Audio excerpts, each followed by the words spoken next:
Connie, are we good with Chris and everybody? Yeah, I just sent Chelsea a text message and she's writing everyone's name down of who she needs to bring into the panel group when it's their turn to talk. Okay. So Chris will be immediately immediately after I finish speaking. I tell you, I don't like this. I like being able to see everybody. Just me. And so I am telling people, Connie, that they will, we do not see them, so there's no point in them waving and everything else. They must use the raise hand function. Because there's no way to even see them because their video stream won't even work. Yep. And even when they are acknowledged, we will not see them. We will just hear them. Correct. All right. But our presenters will be able to share their screens. Yes, we'll pull them into the panelist group. Okay, perfect. And can we put John Parker into that group so he wants to speak? Sure. About the sewage treatment, he has some comments that are part of the presentation.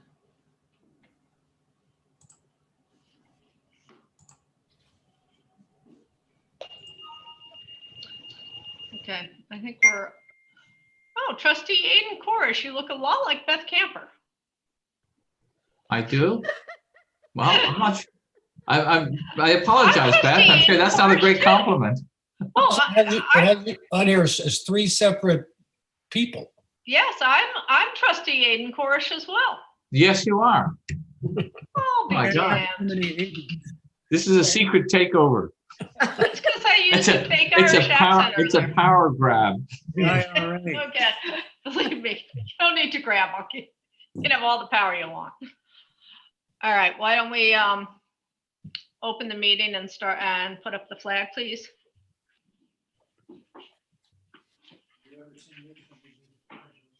Good evening, everyone. Can we get everyone stand for the Pledge of Allegiance?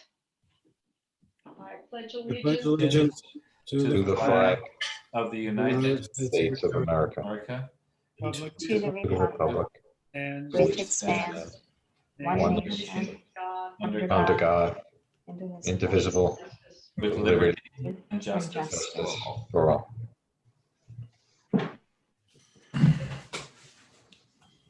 hello, Beth. Hello, Jim. How are you? I'm good. Hello, everyone. Welcome. Thank you all for coming out. There seem to be a large number of people on the call, which we appreciate on this Monday of Thanksgiving week. I do want to take just a few minutes for those of you who have heard the news this morning or listened to the Emmy-winning governor's report this morning, which the governor won a special Emmy, it turns out, for his reports throughout the COVID. But he did put Hampton Bays and parts of Riverhead into the yellow zone today. So that is disheartening and something that we certainly do not want to have happen out here. We don't even want to have it happen to our neighbors. There are ways to get back out of it, and we're hoping from the conversations we heard today that they'll be able to do that quickly. There are testing spots in both Southampton and East Hampton. We will have all that information and we'll put that up on our website tomorrow if you are looking for testing sites out here. But just as we go into Thanksgiving week and Thanksgiving week, etc., I just ask that everyone in the village be mindful about how you're interacting with large groups of people, particularly how you're wearing a mask, how you are shopping and enjoying yourself. We certainly want everyone to have a wonderful Thanksgiving, but we want everyone to have a safe Thanksgiving. So, and as you're being thankful for your friends and your family and the food on your table, also please be thankful for our emergency service workers, our hospital workers, and everyone else. They are working nonstop. The hospitals do have cases from staff that are not sourced from the hospital, but from their own families. And they are there's a lot of stress in the hospitals these days. Our numbers are still low. Southampton only has 8 patients that have COVID. Peconic Bay in Riverhead has 9. And even Stony Brook is relatively low considering how many people it serves. But please be thankful for all of them. I will tell you, having spoken with the hospitals today on a conference call, they have a lot of confidence. They are stressed, but they have confidence that the vaccine news is all good, and that even without the vaccines, they are much more confident this wave, that they know what they're handling, how to handle it, and what to do. And so there's a lot of hope within that. But please, everyone, be safe out there. First, we have a very full agenda tonight. We have a lot of really important presentations for you. We're going to talk about the waterfront planning. We're then going to talk about the sewage treatment plant and potential expansion. And then we are going to talk about the Chamber of Commerce holiday. Please remember to shop local this year. Our stores, our restaurants need you. And then police reform and reinvention. So it is a very full night, and that is before we get to the correspondence requiring action. So we are trying something new. This is called Zoom webinar. We cannot see the audience. You see the 5 trustees, the clerk, and the attorney, and that's it. If you want to speak, and any speaker that we have on the panel will also be on there. If you are in the audience and you have questions, you have a raise your hand button.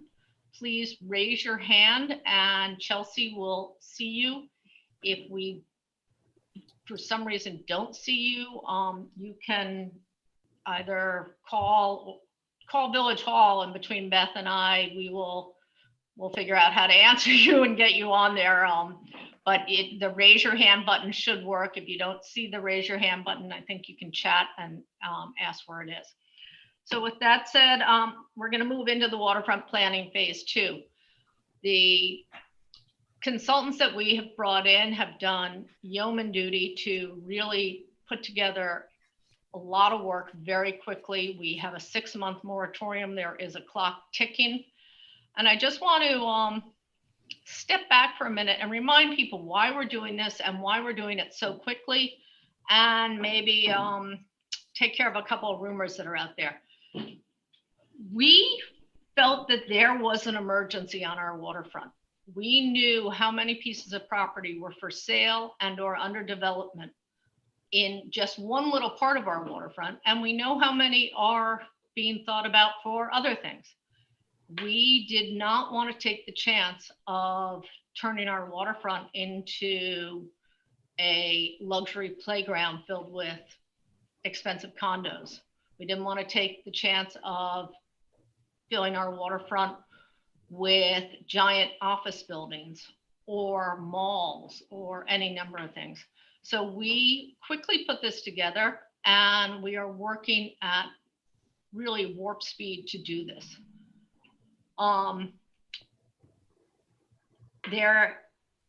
We need more teeth in our code. Every person I speak to talks about how zoning allowances and planning allowances and all of that are getting out of control. And I don't think there is anyone out there who wouldn't say we need more strength in our codes. This is one way to do that in a new and different way, but it's still one way to do it. As far as some of the rumors, the historic overlay is not being affected whatsoever in this overlay district. It will not become a non-historic district or anything else. If any historic area will still have to will have to be part of the historic rules. Any historic building in this area will have to follow the ARB rules as well as any zoning laws. So that's one thing. And yes, we are moving fast. We are not going to necessarily get it 100% right, but this is going to be a living code, and we will adapt it and change it as we go on. But I do think wherever we end up will be a lot further than we are today, and will be a step or 2 or 3 steps in the right direction, but it may not take us all the way to the finish line. And there may be more that we look at, but that's it. So without further ado, I'm going to introduce Chris Hawley. Chris is working with us out of Buffalo, and he is going to take us through phase 2 of the waterfront planning. So Chris. I think I'm unmuted now, You are. and I'm sharing my screen. Let's see, host disabled attendee screen sharing. I think I'll have to have that Chelsea, adjusted. we need Chris to be able to share his screen.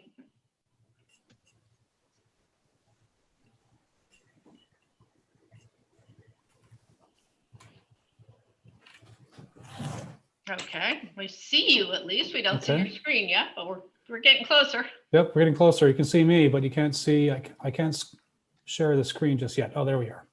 Okay. Great. Okay, I think we're good.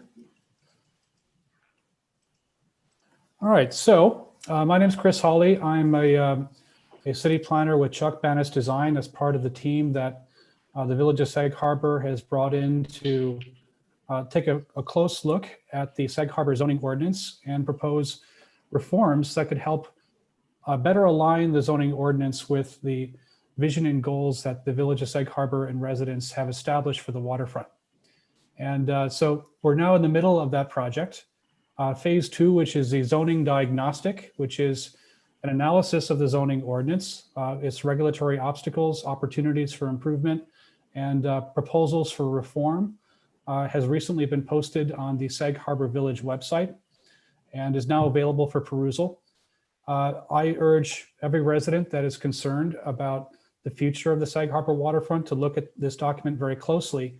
There's a lot of substance there and a lot of ideas, and some of those still need to be fleshed out. We need to hear from stakeholders, from village officials, from residents who are concerned about the waterfront, whether we're heading in the right direction, because not long after this zoning diagnostic is fleshed out and vetted, we'll be diving in very quickly into the code writing phase, which is the final phase 3 of this whole project.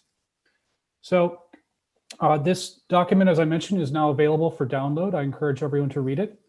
It was a really great project to work on, and it's a fun thing for me, I think, to go through a zoning code and kind of figure out the challenges and opportunities and obstacles that a community is facing, especially in light of the goals and vision that it has established for itself. So take a look and let us know if we're heading in the right direction. So this is all the foundation of what will eventually be a form-based overlay district that will address the waterfront study area close to the water in the village center, and whose aim principally is to protect Sag Harbor's historic and desired form and character. That is something a form-based code is uniquely capable of doing because of its emphasis on a high-quality public realm, on mixed-use walkable neighborhoods, and historic character. Is in contrast to a conventional zoning code, which is typically very text-based, rarely has much in the way of illustrations, let alone design requirements. And what we're moving toward is a much simpler code that is designed to be understandable by laymen, is full of helpful tables and illustrations, and is written in plain English so that residents, business owners, and developers can understand the requirements. The zoning diagnostic starts with what we call a character analysis, which was a look at the physical characteristics of historic Sag Harbor to kind of understand the development DNA of the village. Sag Harbor is more than 250 years old. It has a very particular character and form that is the basis of its longstanding appeal. It's a small place that people from all over Long Island seem to want to go to, and there's a reason for that. The historic form and character works really well. And what we discovered, and before I work in any community, I think one of the things I like to do is look at historic postcards. And one of the questions I typically ask when looking at a zoning ordinance and these historic postcards is whether the beautiful postcard image could be replicated with current development under the zoning ordinance in place. And in most communities across the country that have what we call a conventional Euclidean zoning ordinance, the answer is no. Everything you see in this historic Sag Harbor view is essentially illegal or non-conforming under the current zoning ordinance. You couldn't build anything that looks anything like what you see in this image along the Sag Harbor waterfront to extend what works well about the historic Main Street. This is the value generator for Sag Harbor. Everyone knows that. It's the reason that Sag Harbor is so attractive and successful. And we envision a code that will help reinforce and extend this beautiful walkable character that you've inherited from previous generations. And in light of that analysis, we've made some important discoveries. Well, I mean, it's interesting to look at a code that has a minimum 50-foot lot width, yet historic buildings are as narrow as 16 feet. There's a code you have in place now that establishes a minimum 800 square feet for commercial uses, yet shops are as small as 280 square feet. Buildings are rarely more than 75 feet wide or 3 stories tall, yet the code isn't necessarily aligned with that historic character. And a strength that Sag Harbor has, which I call horizontal density, not vertical density, is also not really aligned with the zoning ordinance you have in place now. So buildings are compact, ranging with a building occupancy of between 40 and 100%. Some of the most beloved buildings in Sag Harbor Village Center could not be built today under the zoning regulations in place. Finally, in looking at the character analysis, we of course recognized the intrinsic value of Main Street with its high quality public realm, walkable and what we call lingerable public spaces. But gaps do exist in the cohesiveness of the urban fabric and quality of public spaces just beyond. They're just not as strong. And a form-based code, which addresses both the public and private realm, establishes standards for both streets and public spaces, as well as the private parcel, can help you achieve better public spaces as development takes place. But I want to return to another one of those historic postcards. What you see in this image works very well. And I think a form-based code has a unique capacity in taking what works well on this historic walkable development pattern and making that a basis for development criteria established in the waterfront, where there's obviously a lot of opportunity for change. So another part of the zoning diagnostic is a zoning analysis. This was mostly led by NPV, Nelson Pope Voorhees. And they found too that the zoning ordinance is essentially misaligned with Sag Harbor's historic and desired character. They took a deep dive on the use and dimensional standards in your current zoning ordinance, found them to be inconsistent with the mixed use vision for the waterfront, makes it very difficult to do walkable, compact development. And also, of course, and I think most intrinsically found that the standards fail to protect and enhance waterfront access and encourage a wide variety of transportation choices. There are no real standards in place to broaden public and visual access to the water in your current zoning ordinance. And of course, the zoning ordinance principally focuses on only the car. And we know the car is important. That's a place that a lot of people visit. I was informed earlier today that there's one road that leads into Sag Harbor that has 20,000 cars in it for a village that has some 2,100 residents. It's a pretty staggering challenge and a very good problem to have, but it's good to balance those transportation choices and make smart decisions through your zoning ordinance and other policies. So next, there's a series of kind of broad zoning recommendations, and I like to call this kind of the top 10 things that Sag Harbor can do to reform its zoning ordinance. I'll just go through them one by one. I think number one, introducing design standards to reinforce and extend Sag Harbor's walkable character and high quality public realm really is the principal focus of this reform effort. There are very few, if any, design standards for new construction in your historic village center. And that's a real problem, especially when you want to provide more certainty and predictability with development results along the water at a time when there's likely to be tremendous change. Secondly, I want to allow for a broader mix of compatible uses and building types in the underlying VB and OD districts. The current zoning ordinance establishes broad restrictions on a lot of uses that are often actually quite desirable and that have a presence in the downtown core that is not necessarily reflected in your zoning ordinance. Third, as appropriate, allow as of right approval for water dependent uses in the WF district. We think it's very smart and fortunate that Sag Harbor has essentially a water-dependent use district to preserve that 200-plus-year-old tradition of waterfront development. I think it's magical that Sag Harbor still has a boatyard in the middle of its village center. That's something that should be there 100 years from now. Was something that was likely there when Thomas Jefferson designated Sag Harbor a port of entry for the United States. It's a tradition that's important and that needs to be maintained and encouraged through your zoning regulations. And further, to strengthen some of the restrictions on the encroachment of non-water dependent uses in the WF district. It's a precious resource you have in the code, and it's something that needs to be reinforced. And really actually a part of the code that we felt was working well nearly as is, doesn't require a whole lot of reform. Fourth, tailor form standards to reflect the compact, human-scaled, and fine-grained character of the historic village center. I think Sag Harbor, like a lot of Long Island communities, ended up with very similar zoning regulations. If you go from one town to another, you'll find the standards are very similar, if not identical. And we want, I think, to propose to the village form standards that very tightly reflect the historic character of the building stock in downtown. Fifth, limit the visual impact of new construction through tailored height and upper story step back requirements. So currently, the three principal zones in the waterfront study area, the VB, OD, and WF districts, all allow 35-foot tall buildings without any relief, no upper story step backs. It's not tailored for particular parts of the community. We want to take a closer look. We think even in the WF zone, it might be smart to have lower than 35 feet. But at a minimum, I think we would like to propose that the village enact standards requiring, at the very least, upper story step backs to minimize the visual impacts of new construction. Sixth, ensure more pedestrian-friendly development by addressing transparency, pedestrian access, and the quality and resiliency of building materials. These are all factors enormously important in the walkability and appeal of a historic village center, and there are no standards in your zoning ordinance addressing them. Blank walls, which are commonplace in flood zones, are popping up in nearby villages. You may be familiar with examples of block-long condo buildings with elevated ground stories. And that's the last thing we want to see happen with the Sag Harbor waterfront. And there are no standards in place to prevent that outcome.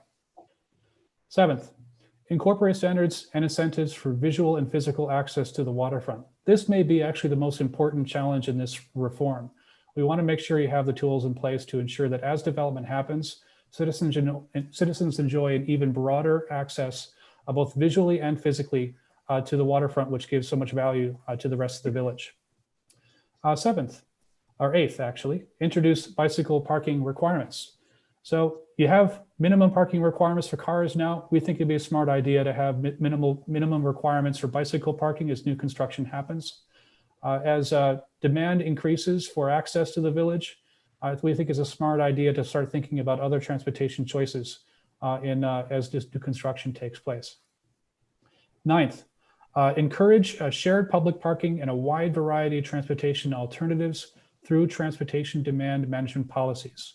So currently, the zoning ordinance supposes that every single use has dedicated parking on every site. And as we know, of course, particularly in a densely built historic village center, parking needs to be managed more smartly. Already, most parking is arranged in either shared lots or in on-street parking, and the current zoning ordinance doesn't recognize those realities. It doesn't do really anything to advance walking, biking, ride sharing, and public transportation as transportation choices. 10th, include specific landscape and parking lot buffer requirements. I think when I had a tour with village officials of Sag Harbor back in September, standing on Meadow Street, I noticed immediately the need for landscape and parking lot buffer requirements. So that's another reform I think will be very helpful for Sag Harbor. So the last section of the zoning diagnostic are the specific recommendations. And this is where we really get into the details about the specific measures that we feel in a first cut, ready for your feedback, would be helpful for you to self-realize the vision and goals for Sag Harbor along the waterfront. More broadly, there are three, I think, major overarching reforms. Establish a form-based code overlay covering the waterfront in a boundary that roughly aligns with the waterfront study area currently and the moratorium on development. Replace the table of uses and table of dimensional regulations within the overlay boundaries. So essentially replacing those standards with the new ones.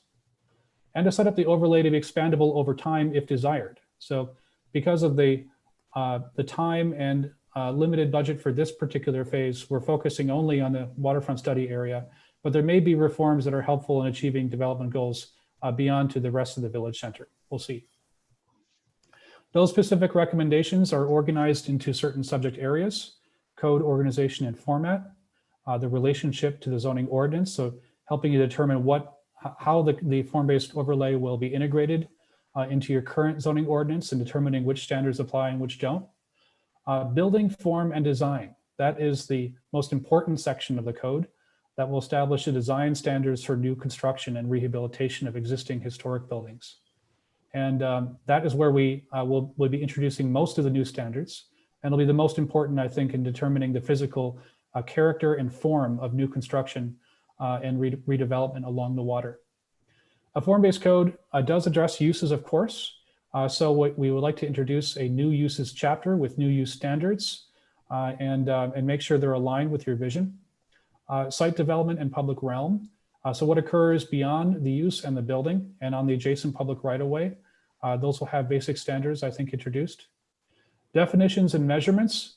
Sometimes people find that section to be a little boring, but it's actually really important, especially in determining how the building form and design standards are applied. So that'll be an important chapter to pay attention to once it's available. We have a few recommendations for the zoning map, not very many, but we think in looking at your zoning map, there are a couple parcels that could be more smartly zoned in other ways. And finally, in the zoning diagnostic, we have a conceptual table of contents for the overlay district and a sample layout that is derived from the Olean, New York code, which we worked on a few years ago, just to give you an example of what the code might look like. Here are a few highlights from those specific standards, things I think that citizens will be very interested in discussing. Number one, require a minimum waterfront yard of about 25 feet, measured from the lot line adjacent to the water, and breaking up large waterfront sites with requirements for visual access yards of at least 18 feet in width for every 100 feet in lot width. That second one, by the way, is a really important one because currently there are no standards in place in your zoning ordinance establishing a maximum width for buildings. There are maximum height standards, but nothing in the current zoning ordinance that would prevent the scenario that I think most citizens have said they want to avoid, which is the block-long condo wall that offers no interruption or path for citizens to view and access the water. Third, adjust minimum lot area, lot width, and building occupancy standards to be consistent with the historic development pattern of the village. We want to use the current historic buildings you have in place as a basis for understanding how new development can relate and properly fit in. So this is another one that I know will get a lot of attention. Currently, the VB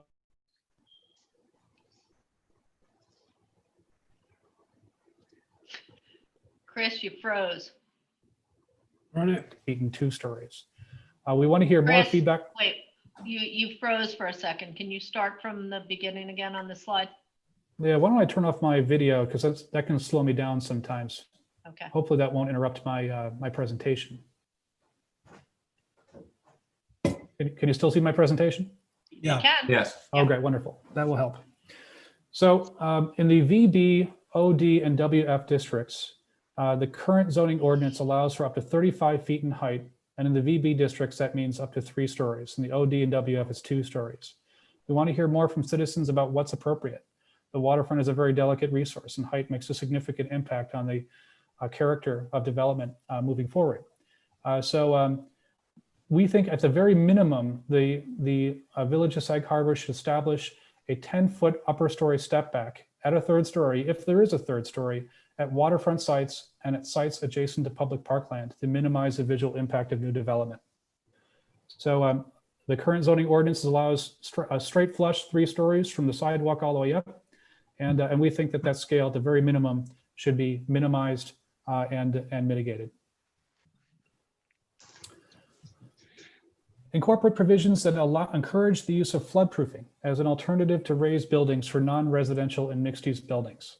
That might sound wonky, but is incredibly important because most of the waterfront study area is within a FEMA flood zone.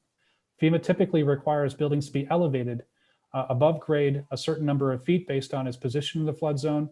And sometimes that means, if the design standards aren't thoughtfully carried through, that what you see at the sidewalk level are blank walls. But there is exceptions within the FEMA flood zone regulations for mixed use buildings where residential isn't on the ground floor that would allow for the kind of pedestrian friendly shopfront experience, the active shopfronts that I think citizens really value about Main Street along the water. Where we might see some elevation of buildings above the grade level due to FEMA flood zone requirements, we would want at minimum to require streetscape enhancing frontages and high quality resilient building materials. I think the last thing we want is for a form-based code to allow buildings to be built up on stilts, with parking being the principal characteristic of the sidewalk experience. We want a higher quality development outcome. One thing we noticed, and I think this will work well in the entire VB district and not just in the waterfront overlay, it'll be up to you to decide how they're applied, but is to remove the minimum floor area standard of 800 square feet for commercial uses in the VB district. You have plenty of historic shop fronts in the village core that is less than 800 square feet in size. You even have one shop front that's 280 square feet in size. If you go to other communities, it's not uncommon to find shops that are even smaller. We think that the smallness of and the incremental scale and granular scale of development is actually the biggest strength of Sag Harbor's village center, and that should be reflected in your zoning ordinance. And if you hadn't already had this standard, we would be recommending it. Currently, the VB district has a maximum floor area standard of 2,000 square feet for commercial uses. We think that that would be appropriate to extend to the OD district so that as that area becomes redeveloped, you are mimicking the historic granular scale of development that has proven successful in other parts of your village center. So this is another major issue for the town, especially with so many cars coming into the village from outside the region. I mean, currently it seems that minimum parking requirements are used as the basis for judging what developments get approved and what don't. We hope that the design centers we're putting in place will be much more tailored to achieving the kind of development outcomes that the village wants. But meanwhile, there are opportunities for transportation demand management standards to be in place of minimum parking requirements, so you can encourage a much more balanced approach to the transportation choices that development projects encourage. So we're looking forward to sharing some ideas with you about that. And lastly, I think this might be the last point, to require investment in pedestrian infrastructure alongside new construction. So currently, outside of Main Street, there are some sidewalks that don't meet ADA standards, are simply not wide enough for people to reasonably use, not wide enough for two people to walk side by side. And there is an option and an opportunity to require better public infrastructure alongside new construction as that takes place. The zoning diagnostic includes a few diagrams. One is a conceptual outline of the overlay organization, the table of contents, and then a couple examples of what the code might look like, some sample zone illustrations, and the form standards section derived from a code we worked on in Olean, New York, in upstate.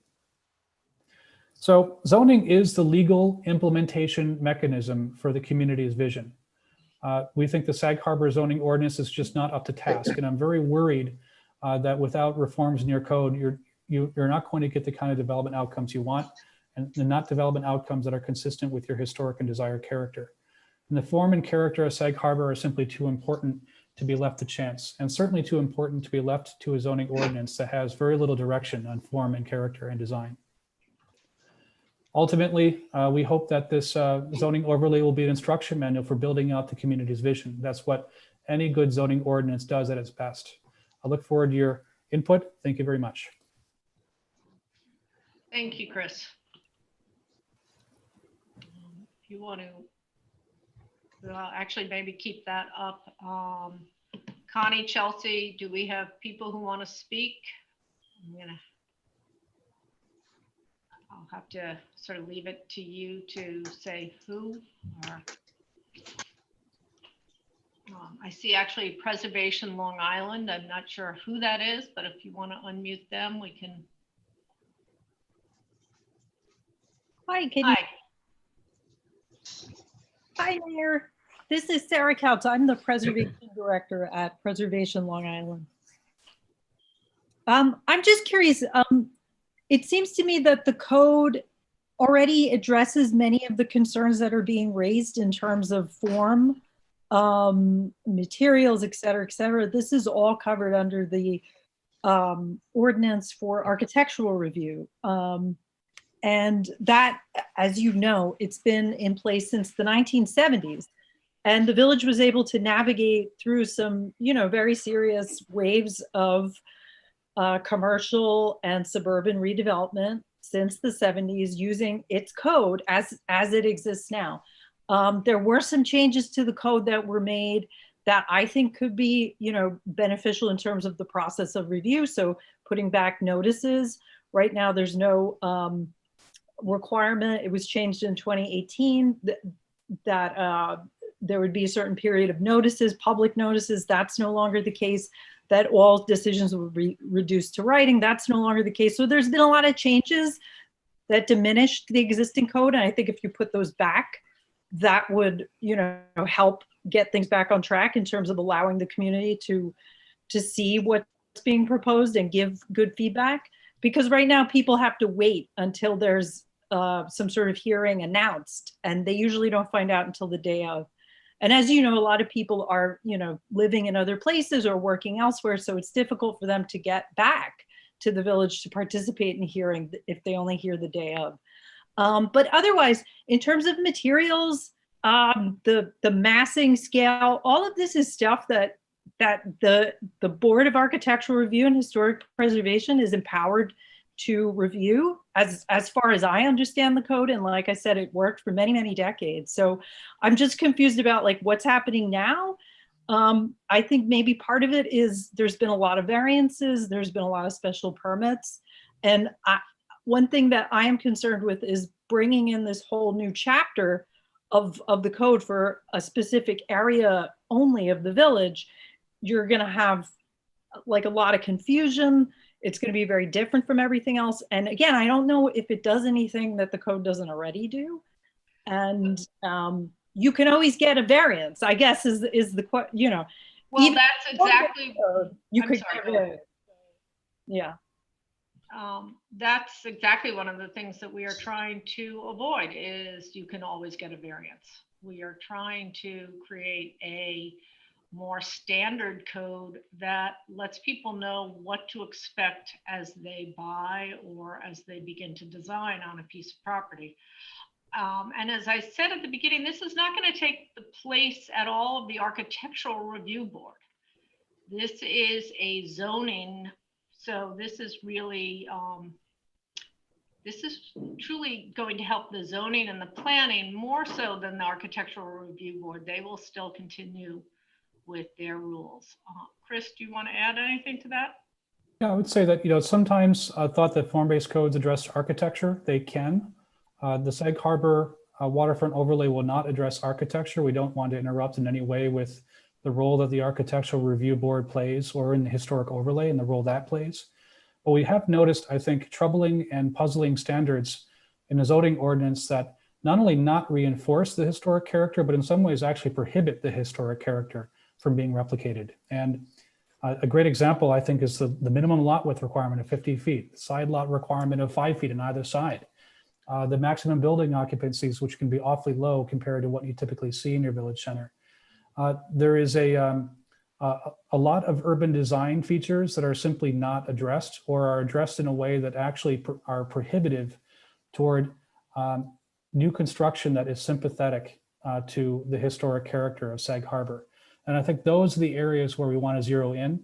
I'd be very interested in what Preservation Long Island has to say about what's working well in the code and make sure that we don't in any way get in the way of what is working well and to further that dialogue, especially if it's in writing, if you even go through, I think, line by line, so we have a very clear and specific understanding of what works well and what doesn't from Preservation Long Island's perspective in the code. So I know soon enough we'll be in the code writing phase, and that perspective will be extremely valuable. Great, I'd be happy to do that. Yeah, Thank you so much for doing this. I totally agree with a lot of the content, walkability, a lot of things, but I'm just, it's been an interesting couple of years for Sag Harbor. So I look forward to moving forward with this. Thank you very much. Thank you. Susan Mead? Sorry, what did you say before you go? There was a Sorry. mention there of a lack of notification due to changes made in 2018 to the notification of people going in front of the ARB. At that time, and if you go to the front of our website, there is a button you can press, which is HBARB notifications. Everybody who makes an application to the Architectural Review Board, it's notified on the page. And the very idea of that was to make sure people who don't live in the village all year round can be notified at the earliest moment that something is happening, and then they have the opportunity to contact the village. So I just didn't want it to go on the record that there is no notification. In fact, I believe there's better notification now than was prior to 2018. Thanks. Thank you, Ed. Susan, Yes, there's some great parts you of, would introduce yourself, please. I'm sorry. sure, I'm a member of the ZBA and I'm a resident of Sag Harbor. And I participated with another organization besides the ones I'm on now when the code was redone in the 2000s, mid to late 2000s. So I'm pretty familiar with some of the issues that came up and the tailor-made quality and the terrific inventory that Rich Warren did for the village of all the uses and why we did some of the things we did. But I have 2 or 3 comments and then I'll submit written ones later. I agree that the streetscape, the build 2 lines, and other visual components that need to be in our code are not there, and it would be great to have those. I agree with all of the concepts that a form-based code has with drawings and simplicity, but I'm concerned that we may have some unintended consequences because of our rush. And I'm hoping that you all and the consultants will carefully review some of the written comments. For example, your interest in incentives and extra height as bonuses for open space, for example. We have the ability to do that now as a ZBA. The character of the neighborhood, the community well-being that we can take into consideration. So I think it's fine to state it in a code, but I would certainly hope that there would be substantial public hearing before they're not granted. In other words, there needs to be regulatory oversight by the planning board and the ZBA and of course the ARB. Some of the other things that I had concern about is, again, it's the speed with which this is having to move, and I'm cognizant of reasons for that, but I don't want unintended consequences. Broadening the allowable uses, are we going to see a use table in the next iteration and be able to comment on that? Yes. And your comment about increasing the height from 2 stories to 3 stories essentially in the whole waterfront district, we need a visual to see what that would do. I don't think we'll like the outcome with the straight 3-story, and the setback is a great idea, but maybe it doesn't make that much difference in terms of having the views from some of the second stories of these buildings. It eliminates all the views to the water is what's going to happen if it's 3 stories in most locations. So those are my comments. I'll put the rest in writing, but I appreciate your presentation and look forward to working on this. And Susan, I just want to make one point to one of your comments. It still will be the zoning boards and the planning boards who will be enforcing this code. It does not say, it says, I understand, done a lot of zoning work over the years. It does not say that the bonus incentive for open space will be reviewed by anyway. In many codes, it's automatic, Mayor. So it needs to be clearly stated that it's not an automatic bonus. Okay, fair point. Great. I guess chime in there. Yes, there will be a table of uses that will be available for comment. And we're working on that right now, as a matter of fact, based on the feedback we've gotten so far as a first cut. And almost certainly, if we even include a recommended bonus of any kind in the code, and that's not clear yet, it would be a negotiated approval either through the planning board or the ZBA, and not something that will be automatic. We don't think that'll be a smart idea. Thank you. Okay, Kathleen? Matagosi, please.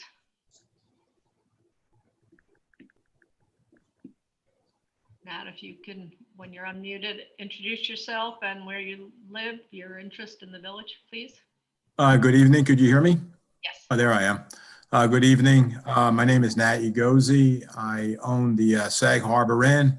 I have a home in Redwood, Sag Harbor, and I also own 75 Main Street, which is an office building, retail building on Main Street. I'm also a licensed professional engineer and own an environmental engineering firm. So I have a number of comments.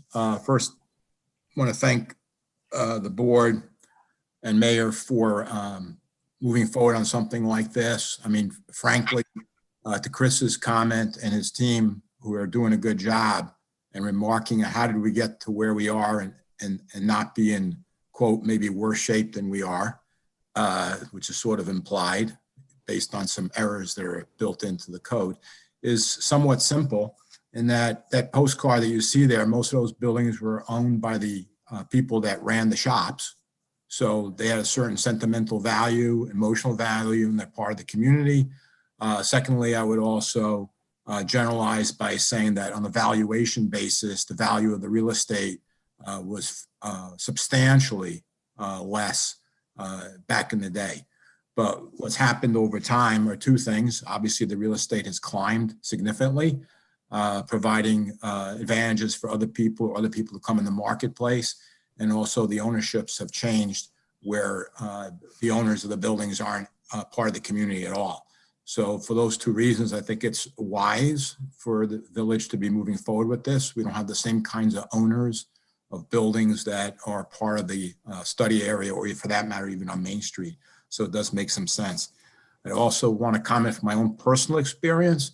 When I wanted to add a deck on my house and I went to visit I had no choice but to visit the building inspector to understand, because I have a corner lot, but the way my lot is configured is a little bit odd.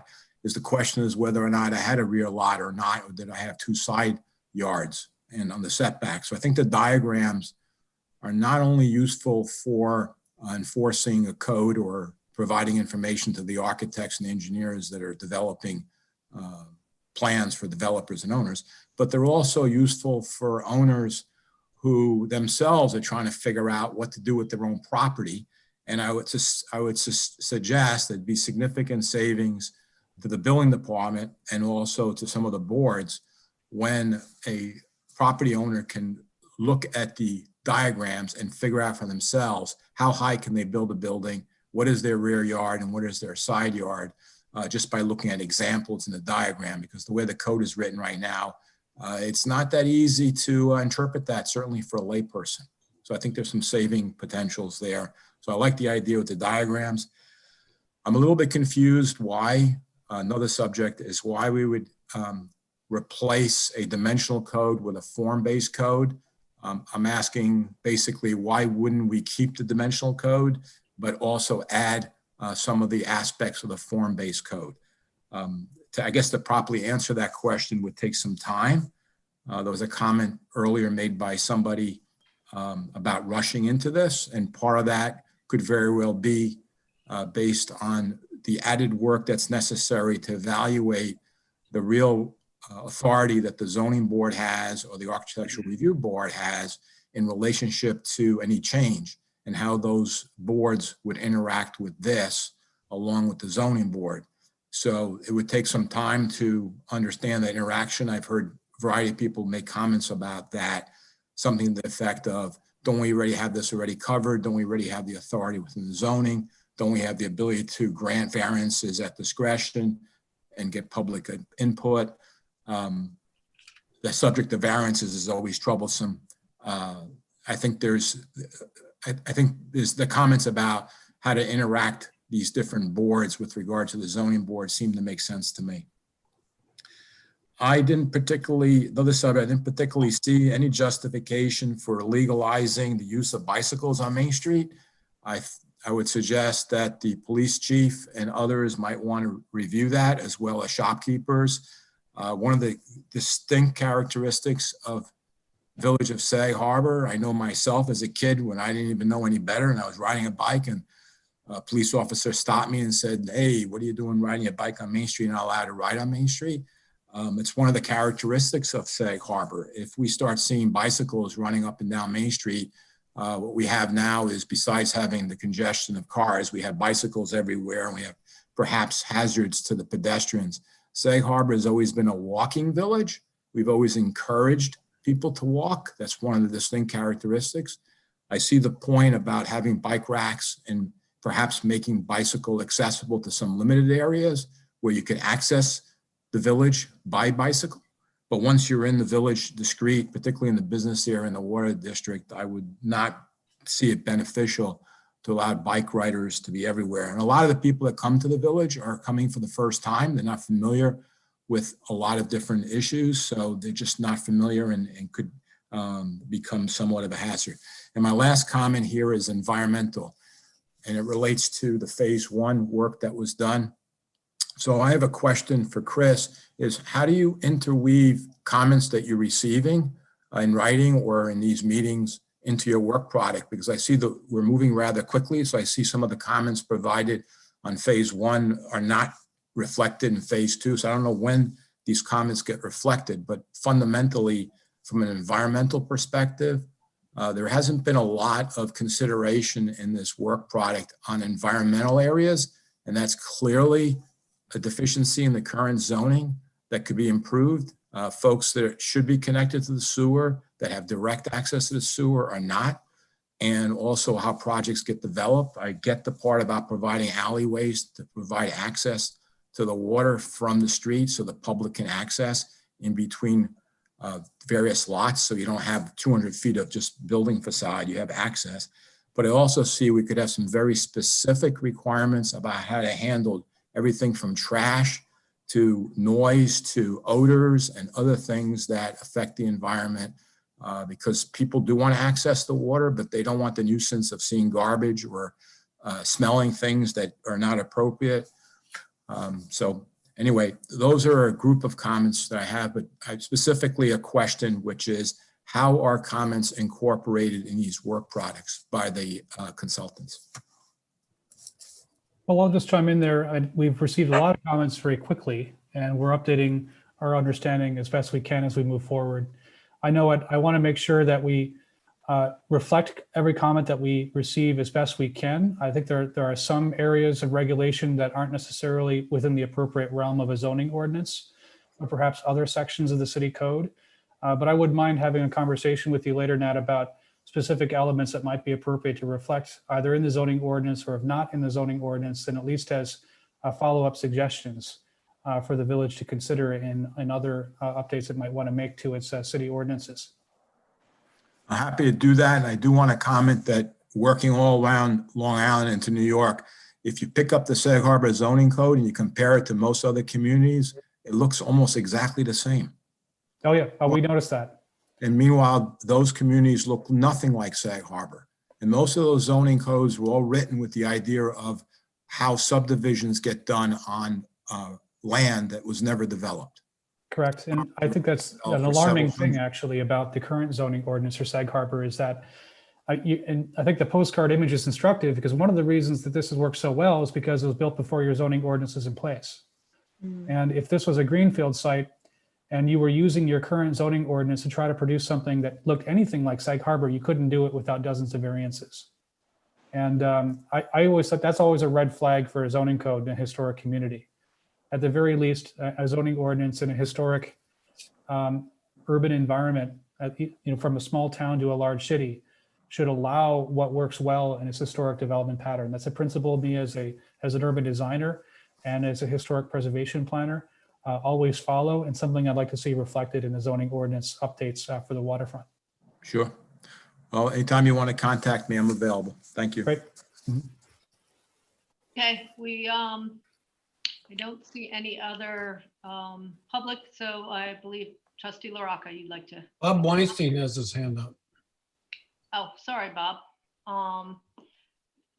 Trustee LaRocca, let's finish with the public and then you. Is that okay? Unless, okay. Bob Weinstein, go Can ahead. you hear me? We can. Okay, great. I just wanted to say, first of all, thank you guys for doing this. And Chris, thank you. This presentation helped clarify a lot, but also brought up some questions and concerns.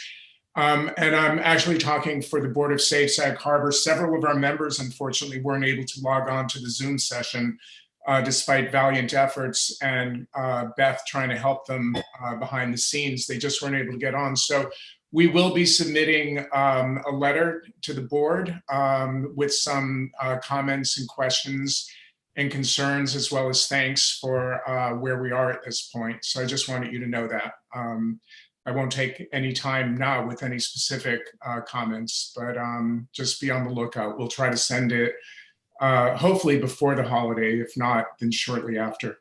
I know, time's short on this project. Okay, so thank you from the Board of Safe Sag Harbor. Thank you, Bob. And I apologize to anyone. I have gotten a couple of text messages of people not being able to get on and been able to send them an updated code and password. So if you do know someone who's trying to get on, you can email me or text me and I can get something to you. Okay, thank you. Trustee LaRocca, go ahead, please. Thank you, Mayor, and thank you, Chris. It's no secret that I've had some caution about this process since the very beginning. And I want to second concern that Susan Mead expressed about speed here. I think the complexity and the issues at stake are such that the pace may be moving too fast for a really thoughtful examination of what I find in today's report, the diagnostic report. There are many things in there that I find perhaps in conflict with one another and perhaps that misunderstand the history of this village and how we got to where we are. I did suggest early on that we broaden the governance and the constituencies that are getting a direct voice in this. That hasn't happened, and I'm assuming it's not going to happen, which deepens my concern about the speed. We still don't have an environmental voice anywhere in this process. And trying to address some of what I heard to be very serious or critical commentary by Chris, severe criticism was about how we do our business now.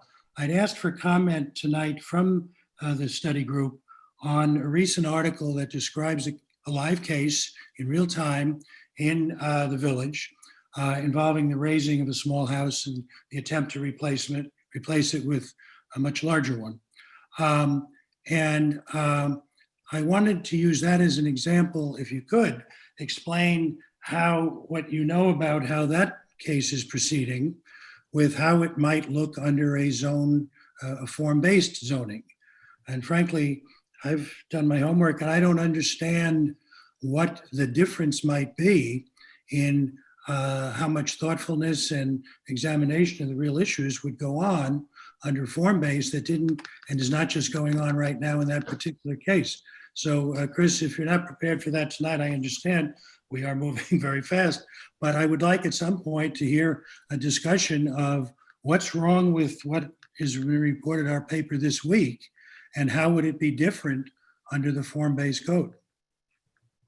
Well, I have to admit, Trustee, I'm new to that issue. I think I got an email about it earlier this afternoon. I haven't had a chance to do a nosedive.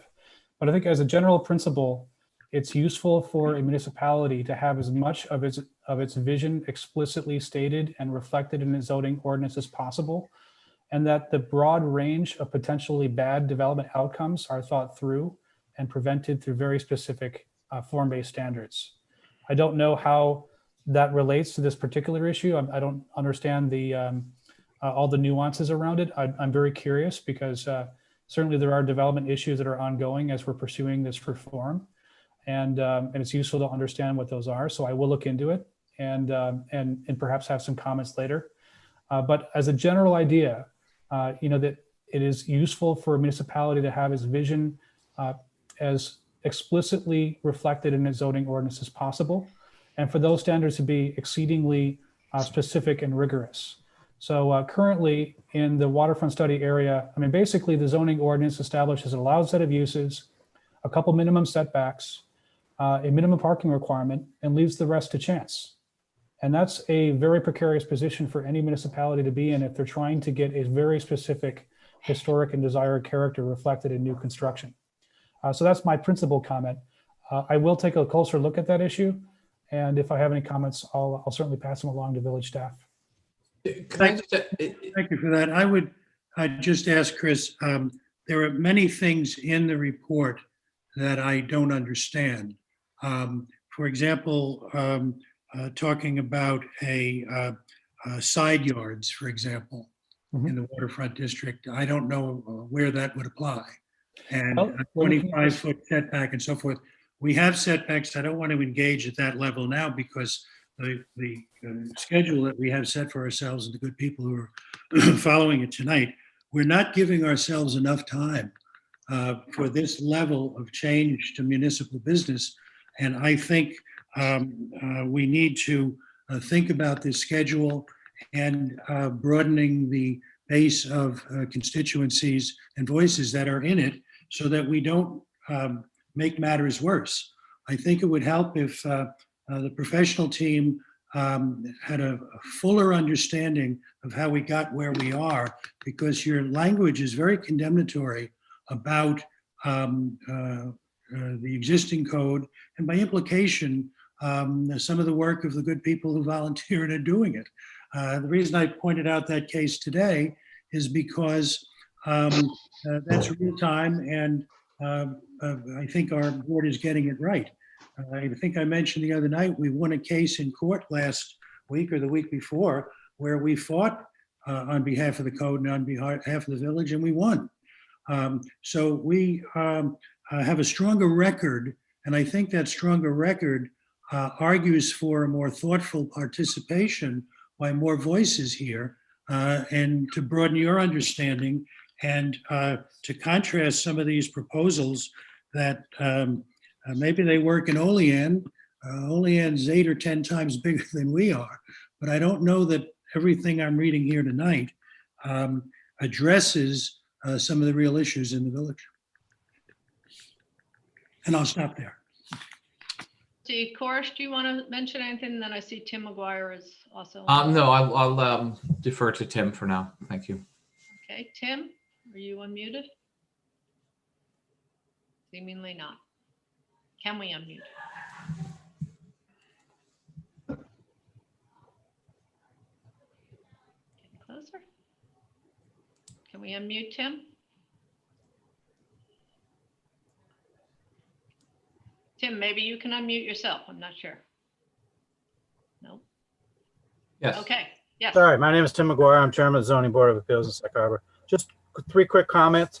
The house on Glover Street that trustee LaRocco is referring to, how that works now is subject to the individual members of the Architecture Review Board and how they feel.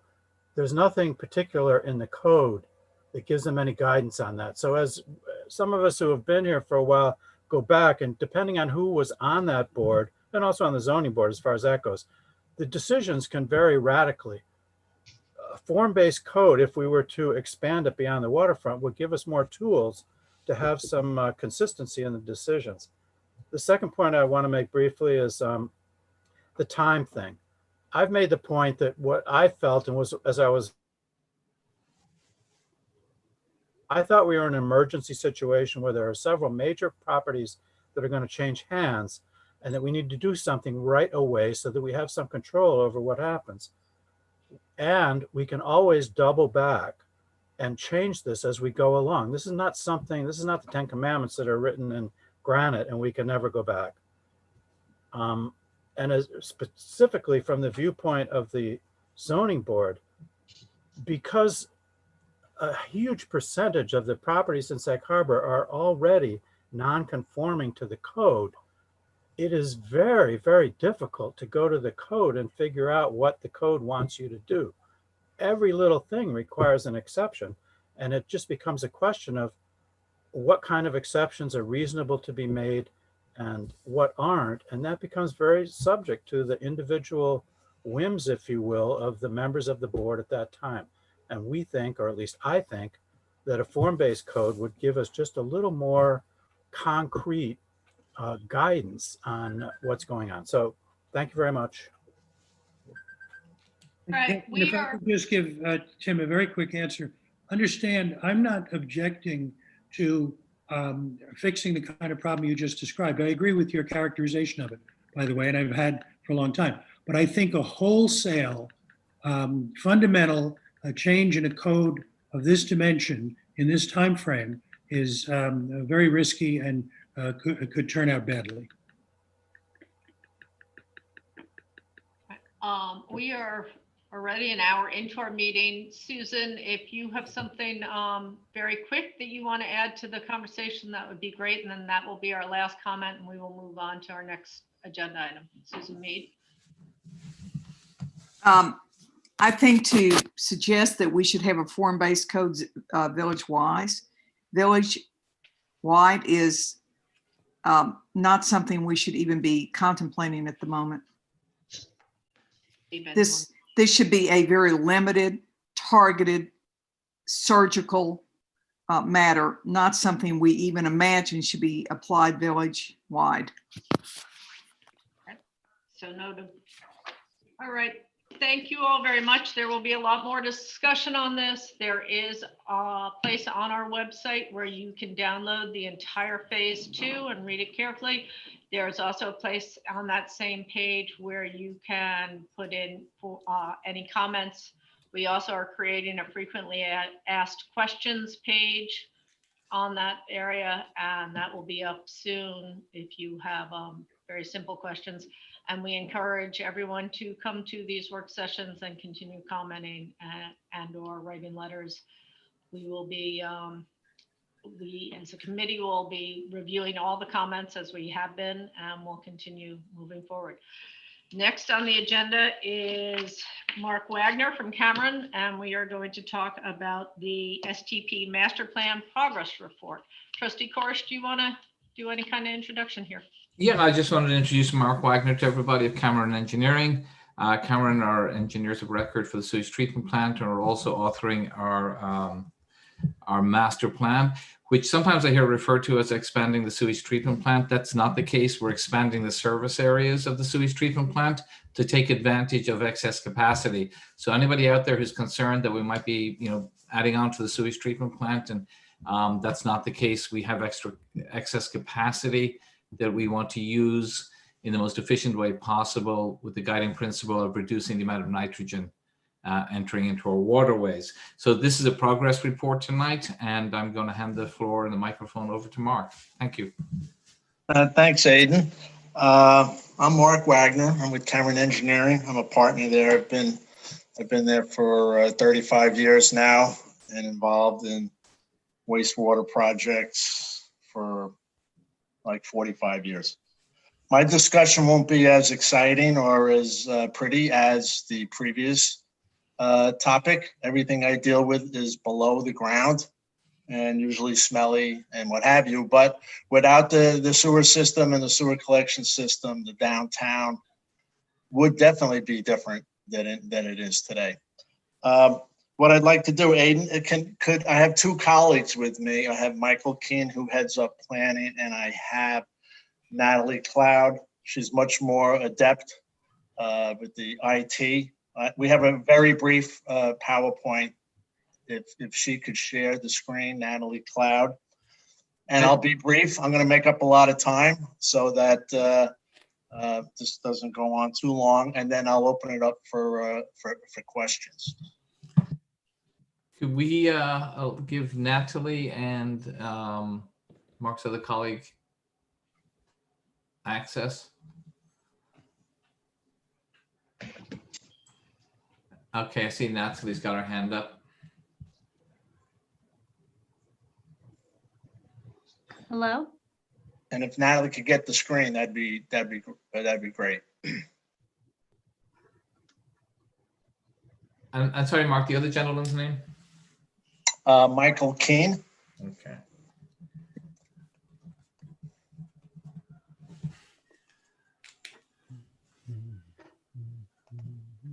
Okay.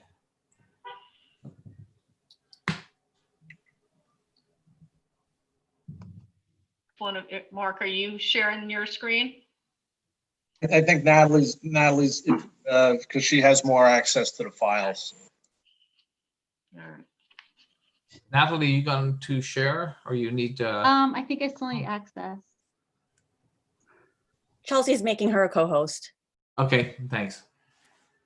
So while Natalie's getting set up, the master plan, basically, the key points is looking at, you have a wastewater treatment plant that operates very well. It's coming on almost 40 years of age. And there is some capacity. It's rated for 250,000 gallons a day. That's the design capacity.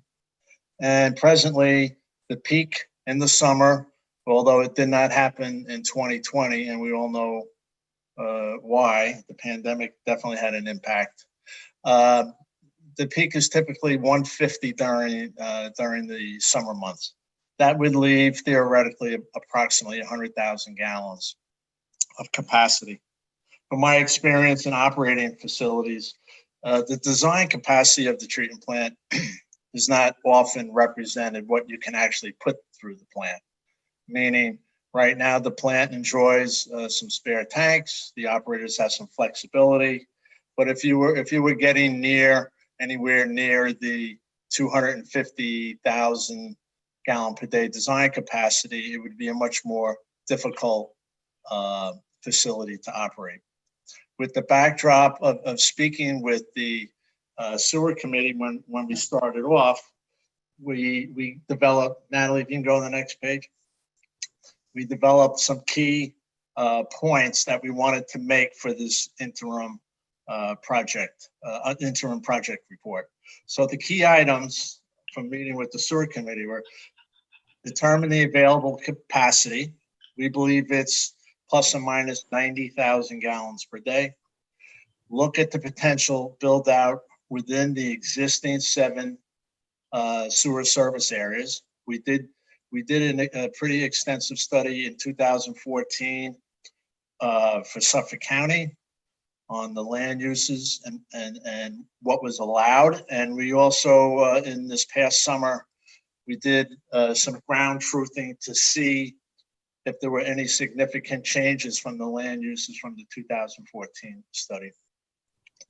We then went and we divided the village into sewer sheds. And the idea of the sewer sheds is, where is the water going? Where is it generated? We know that water or the effluent is carrying nitrogen, and nitrogen reporting to a certain water body may be more harmful than the nitrogen if it were reporting to a more open water body. We wanted to develop a matrix for the ranking of the sewer sheds and identify the cost of nitrogen reduction. So the ranking of the sewer sheds, it was important that we entered this process. It's an environmental project. The master plan is looking at environmental protection of the village's waters. When we weren't looking at increasing social opportunities, not looking at increasing economic opportunities, strictly right now, the protection of the water bodies in and around Sag Harbor. And if some of those other secondary benefits come, so be it. Natalie?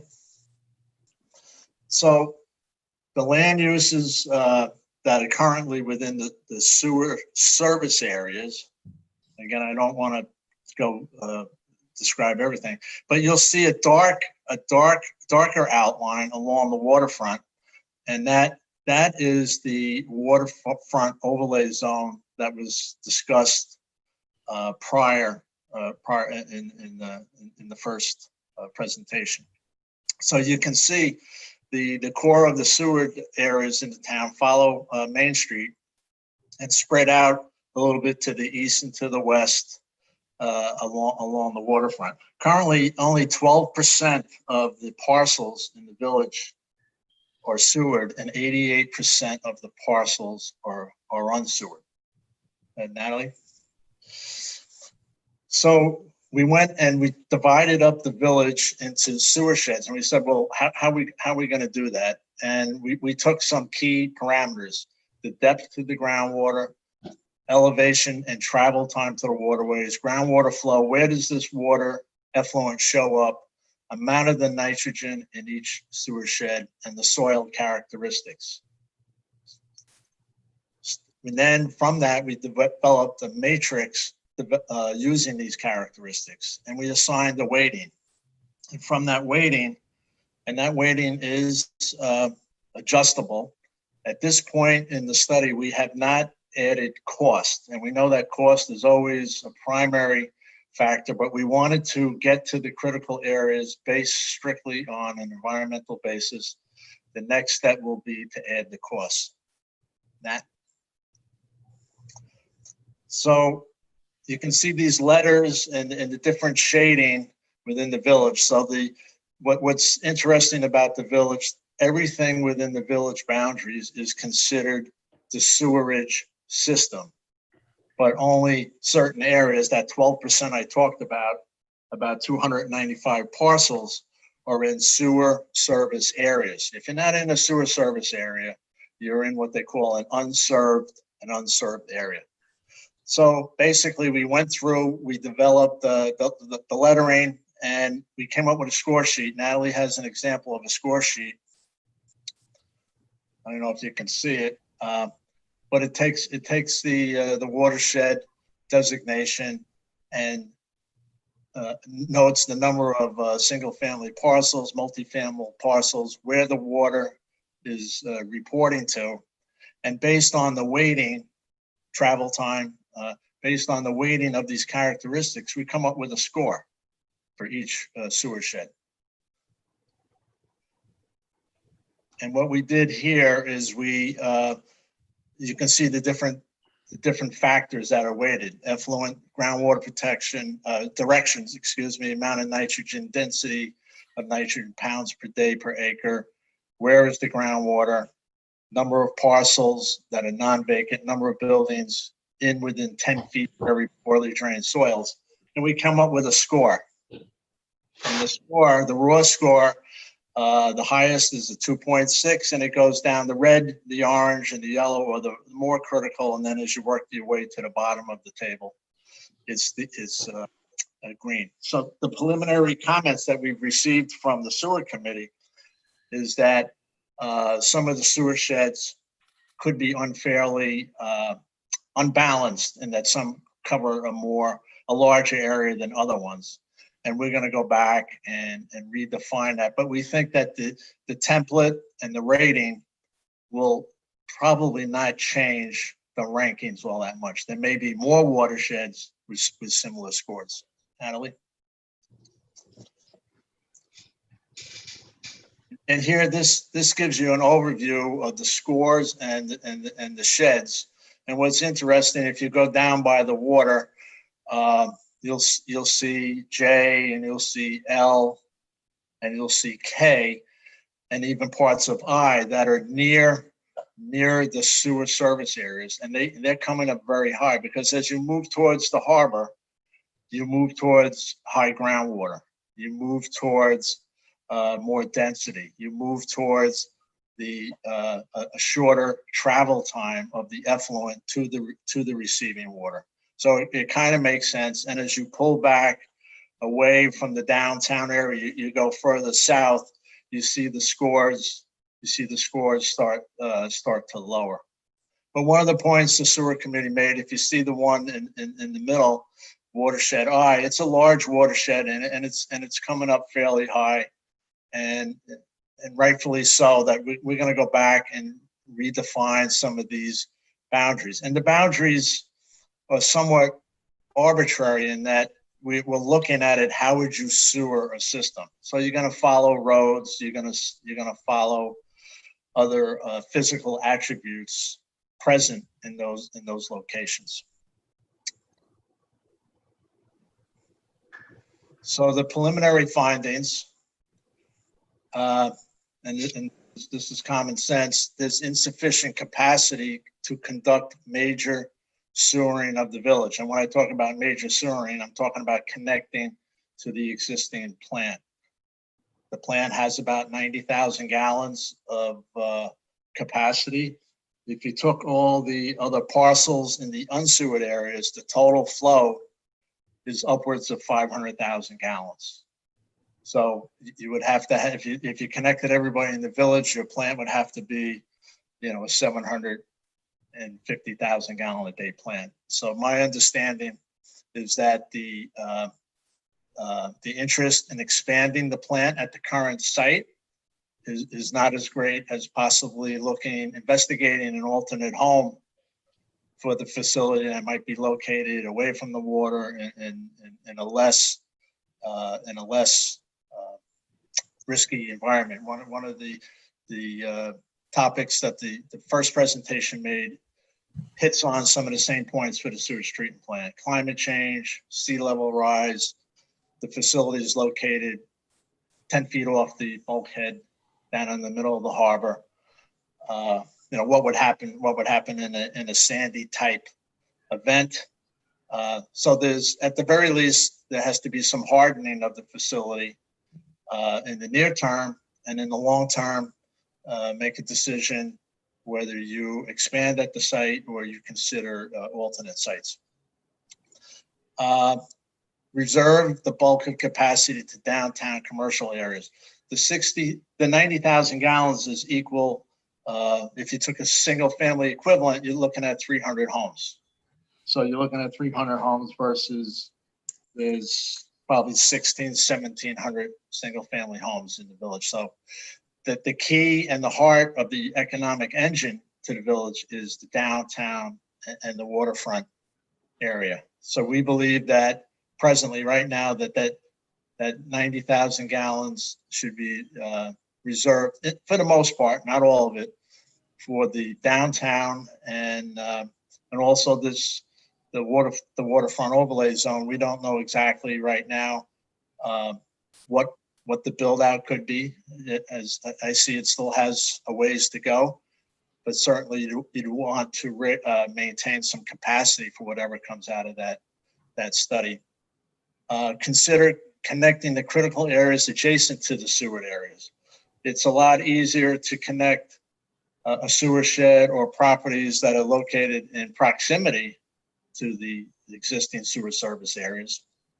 If you're going several hundred feet, that's much different than coming half a mile or 3/4 of a mile from the south to bring the sewage down to the existing sewer service areas, or inverse, extending sewers half a mile, 3/4 of a mile out from the existing area. It would be really cost prohibitive. So that last bullet we're looking at, are there sites within the village for communal size systems that can handle 50, 100, 150 homes that are maybe total 25 to 30,000 gallons a day, that you could use different technologies, wouldn't be major infrastructure. The homes could get there with alternate sewer systems, such as low pressure systems or vacuum sewers.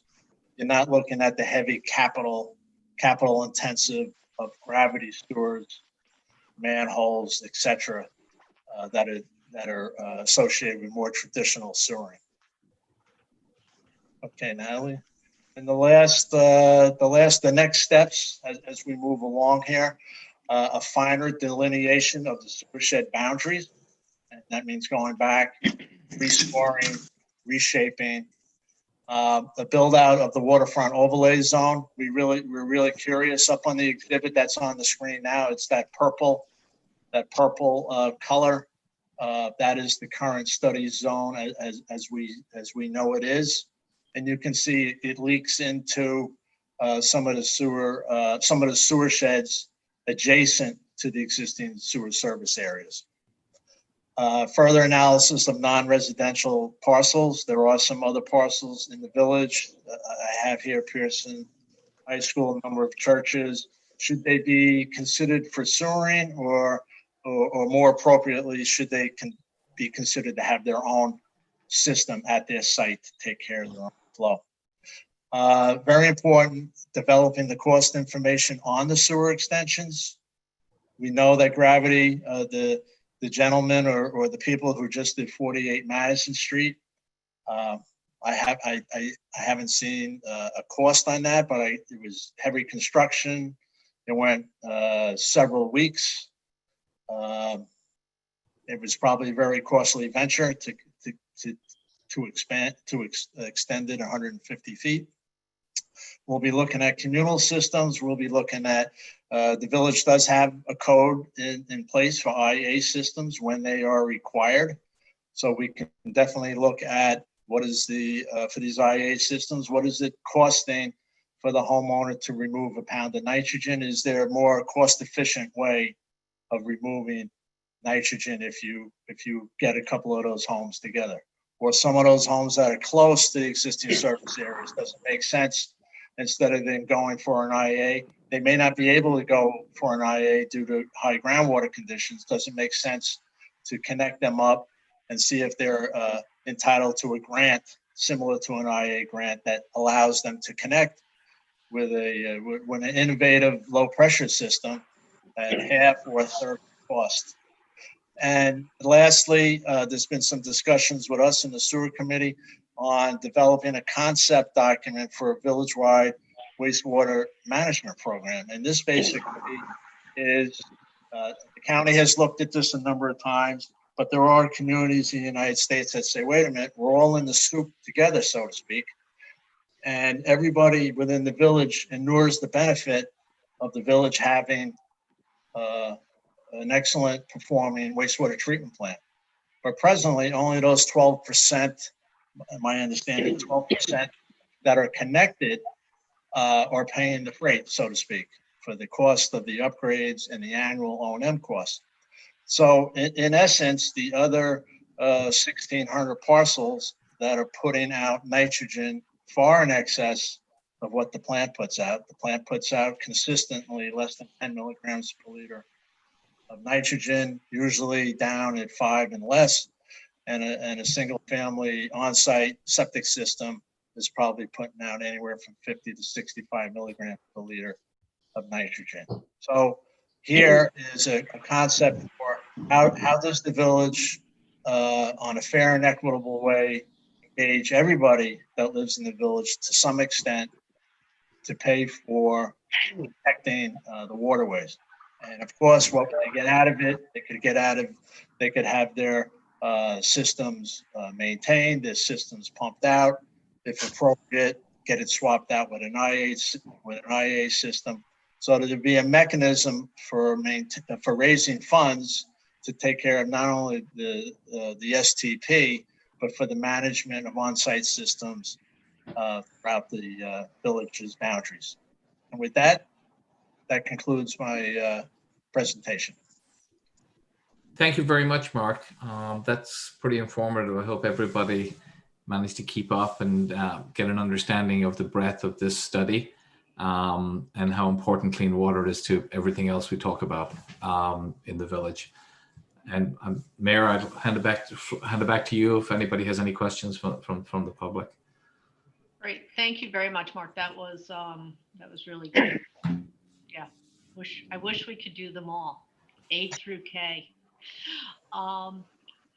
We have one question from Natagosi. Can we unmute him, please? Okay, go ahead. Hi, good evening. It's Nat Ugozi. Do I need to introduce myself again? You remember this time. Go ahead, Nat. Okay. Mark, nice job. How are you? It's Nat Ugozi. Yeah, how you doing, Nat? Yeah, many years, like maybe 40. Oh, long time. Sorry. So I started when I was 15. Yeah, I know how it goes. So yes, the wastewater treatment plant is an amazing plant for the village of Sag Harbor, no doubt. We're highlighting the discrepancy that exists within the village between the commercial users that pay the freight and then others are not.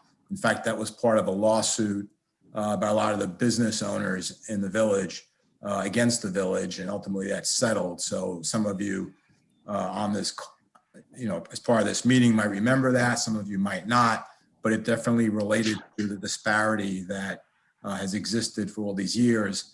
And as May Makai said, we had enough money, we'd get everybody connected, I suppose.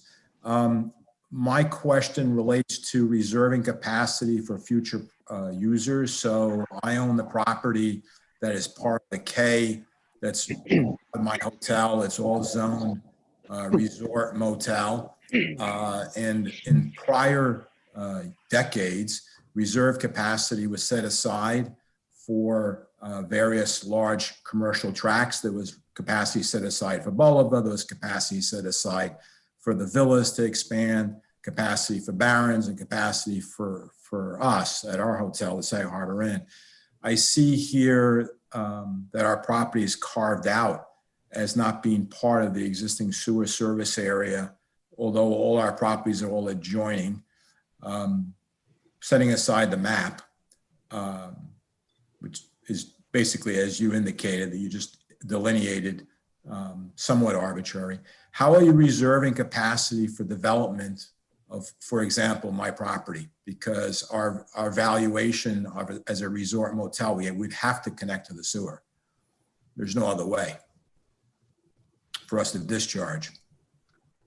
So, Nat, I don't know exactly where you are, but I'll tell you where I am. If you see the letter K. Yes. Directly north of that is that big lot that comes to a point. Yes, yes. I own all of that. You own that entire little piece, or the tail at the end? Everything from Long Island Avenue all the way up to West Water Street, that entire segment. Oh, we're going to amend our progress report to charge all of those people that aren't connected to pay all of them. No, I'm just kidding. No. That particular, what's interesting about K is, and again, we have to do some. No, just to be clear, south of Long Island Avenue? No, north of Long Island Avenue. Yeah, north. Yep. Talking about north, yes. That whole Yes. track up there. Mhm. Yeah. So that area, again, digging into a little bit of the history, and I do have to say that D. Yardley, the superintendent of public works, has to be the village historian, because the things that I learned from speaking to him, it's quite amazing. I think he goes back a long ways. So he refers to that area as the Meadows. There was a former open area, and that area, especially as you move towards the water, has an extremely high groundwater situation.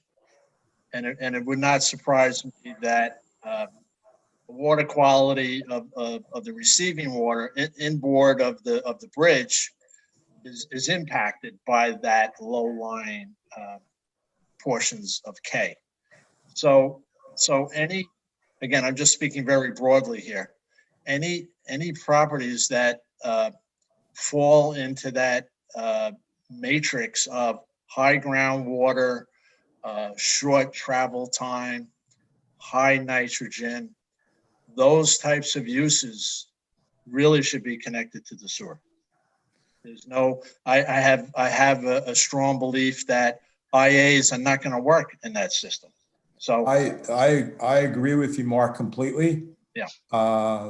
And in terms of our development, we would intend to connect to the sewer. We would want to connect to the sewer. It only makes sense to connect to the sewer. That entire land there ranges in elevation from +7 to about +9. Yeah. Where we're at. And West Water Street is at +7, to give you a perspective. So we're a little bit upland of West Water Street, but there's definitely areas that drift off. And there's some wetland on the area that's just north of H. But, sure. But because all that land is zoned residential, zoned resort motel, RM. The density is much higher than residential. Right. How are you saving capacity, or where would be the capacity if we were to explore developing that land as we would be entitled to based on its zoning? Yeah. In RM. Yeah, I think getting back to it's not a, you have X amount of capacity, right? You have the 90,000, I'm going to say on a best day. So this analysis goes through and I have Mike Keenan here, goes through the existing zoning that you have in place today. Is there any from the 2014 study that we did for Suffolk County, where we looked at the quote unquote as of right that could take place in the sewer serviced areas? We identified then between 25 and 60,000 gallons of potential build out flow. Now, just recognizing doesn't mean that it's going to happen, but when you just throw that number out there as a placeholder, and you take 90,000 and you subtract, 60,000 or subtract 50,000 from it, you're already down to maybe 45,000 gallons remaining. There's not a lot to go around. So if the constraints are the facility will not expand at the current site, you're going to be limited to that 90,000 gallons. So it's really picking the most critical areas that have the most potential detriment receiving waters and get them connected. Yeah, I agree with that statement you just finished up. Completely agree with that. Yeah. There's definitely a lot of property lower than what we own that would benefit the community and the harbor much more in connecting to the sewer. Sure. So again, I'm gonna leave my. I'm not a zoning person. Michael on our team is. I don't know how the fairness and the equitable portion comes. Like who gets the 90,000 gallons? Is it first come first serve? Are there letters out there that are granted that say you are entitled to X gallons? So that's something that the village has to take up. I work on sewer projects where somebody's holding a letter that was granted 35 years ago. You're entitled to X gallons per day, and said party never did anything in those 35 years. But it held back the ability of the municipality from granting flow to other people that were actually with a project. So those kinds of things really have to be taken into consideration.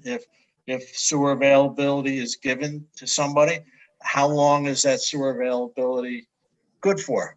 I believe there should be an expiration date. If you don't do anything within 3 years, that capacity goes back, into the pot, so to speak. So right now, as I said, we've looked at this as strictly environmentally. We've taken out of the equation cost for now, and we've taken out who should get the 90,000 gallons. So it's been just my last comeback or comment back to you is everything you said is correct. And historically in the village, there's always been this issue of, if the person who applies first gets it, what about the guy that comes in a year later? That's been ongoing since the plant was built, actually. And there was quite a bit of concern about the timing of various applicants who were coming in at the same time around Bulaba. So very true. And it sounds like that's completely outside of your master plan. And also outside of the master plan is the economics of the village not getting revenue, which the village could definitely use by people hooking up to the plant, because if the capacity is already built, you've got loss of revenue potential that would be helpful to the overall village, no question. If I could just weigh in there for a second, Nat, there is, as a guiding principle when we set out, we looked at looking at the excess capacity as essentially currency, and how could we expend that currency with a maximum reduction of nitrogen. If we look at it going to the waters, and that benefits the entire village, I think there's no way of being able to decide who benefits more or less from clean water. I think that's something, as you say, as the water goes, so goes the entire village. So it's in everybody's interest. So as we look at this, as I say, our guiding principle has been reduction of nitrogen. I think Dr. Gobler's report that should be released before the end of the year, that was the result of this summer's studies, will identify areas that are really in need of help. And this is not something that we have to use, and I would advocate using what we have to the benefit of the village sooner rather than later. You raise a good point. I mean, if people have been promised and have documents that show that they have a right to some of this capacity, that obviously needs to be investigated. But given the limited resource that we have to expend in the village, I think it's incumbent upon us to do with that in a way that results in the greatest benefit to the entire village. And so I've sort of stayed out of this completely, allowing the engineers to work through their studies so we can identify these areas. And once we have that and we start to assign the capacity, we can hear from all stakeholders. But for now, it's, on my mind at least, it's maximum reduction of nitrogen to the benefit of the entire village. John Parker, I believe we have.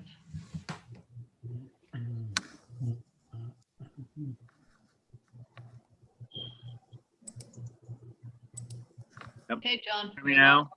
Yes. Can you hear me? Yes, we can. Okay. I guess I was muted here. This system's changed a little bit. I was just learning the old one. Introduce yourself, please, John. Yes, this is John Parker, a resident of the village. I'm on the Harbor Committee. I'm on the Sewage Treatment Plant Committee.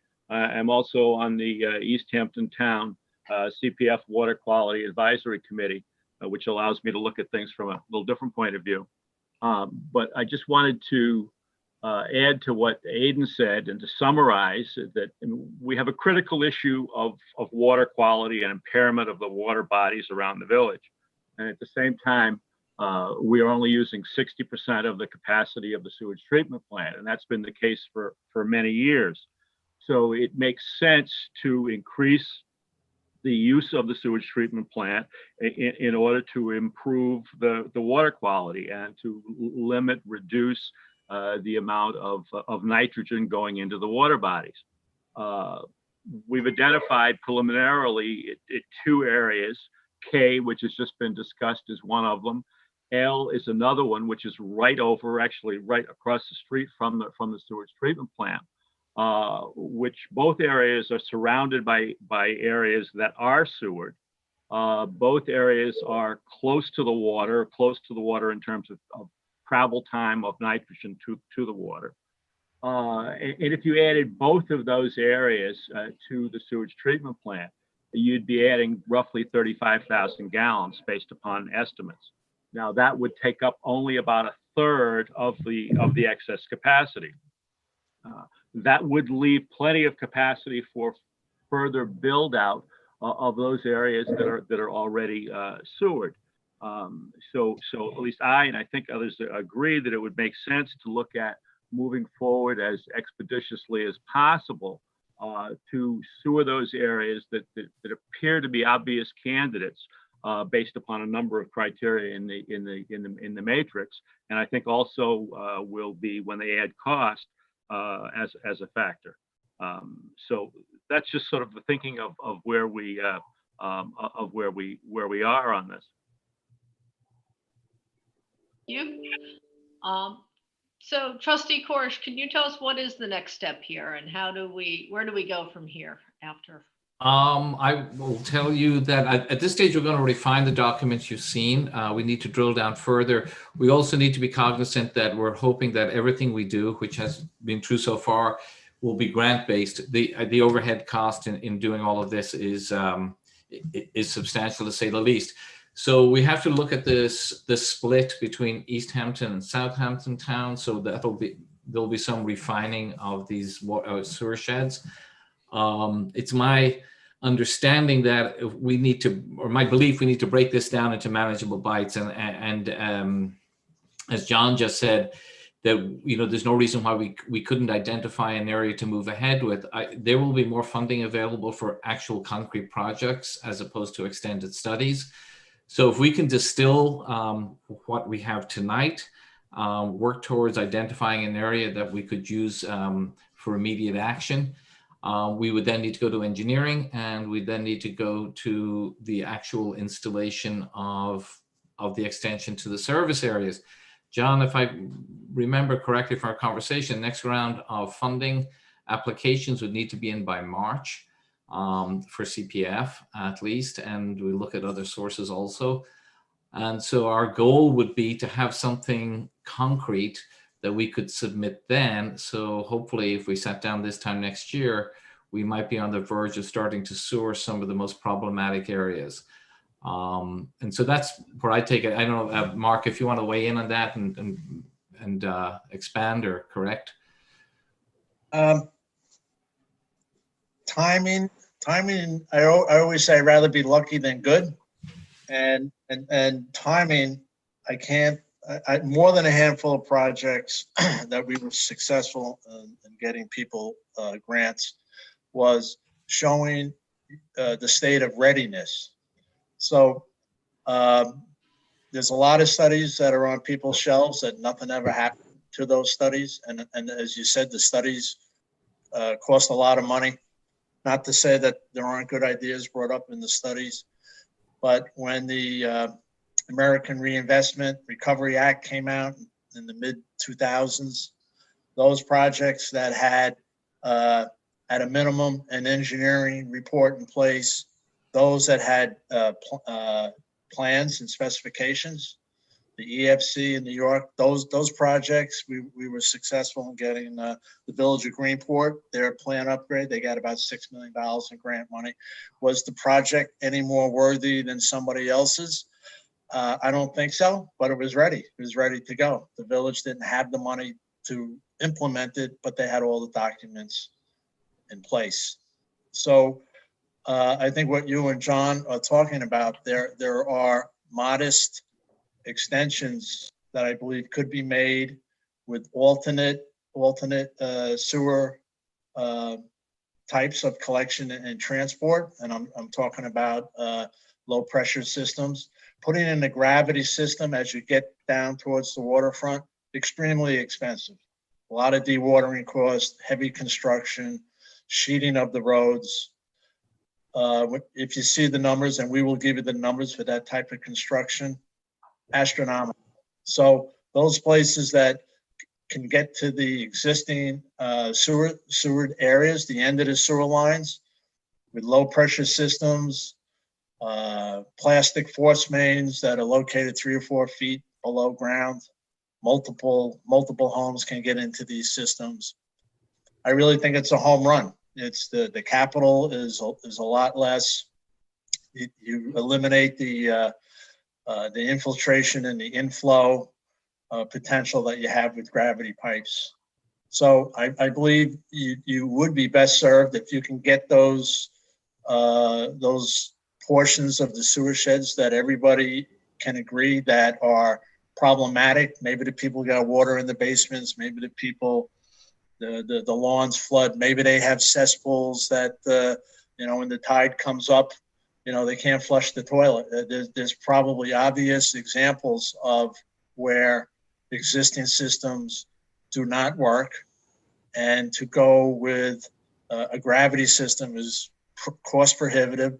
And these places where IAs, even if you could get a grant for them, aren't going to work because these things are going to pop out of the ground. So I think that you could identify more than a handful of parcels that could take advantage of that and get them signed up and get them in for permitting.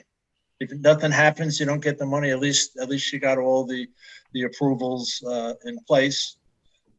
such time when a grant comes along or an infrastructure bill gets passed by our dysfunctional Congress, that you can wave your hand and say, I'm ready to go. I agree. I think we got to press ahead with this. I believe that, you know, we can submit applications locally. Statewide, it's hard to tell what's going to happen over the next year or so, and then, you know, we'll have to look for federal funds. But I think it's vital that we keep pressing forward with this, and that we're in a position to take advantage of a prepared plan when funding becomes available. I think we've made a great start. I'd like to see the next level of distillation on this so we can come back and report. And I'd also like to get, you know, more input from everybody in the village. I thought Nat's input is great. These are things that we really need to consider along the way. And Nat, I'd be happy to speak with you offline so we can get more details on your situation down there, and be the beneficiary of your historical knowledge of the village. So if we wanted to follow sort of just looking at this, getting a engineering plan on K, perhaps getting an engineering plan on L, given that that is primarily in the East Hampton side, we'd be looking at two places.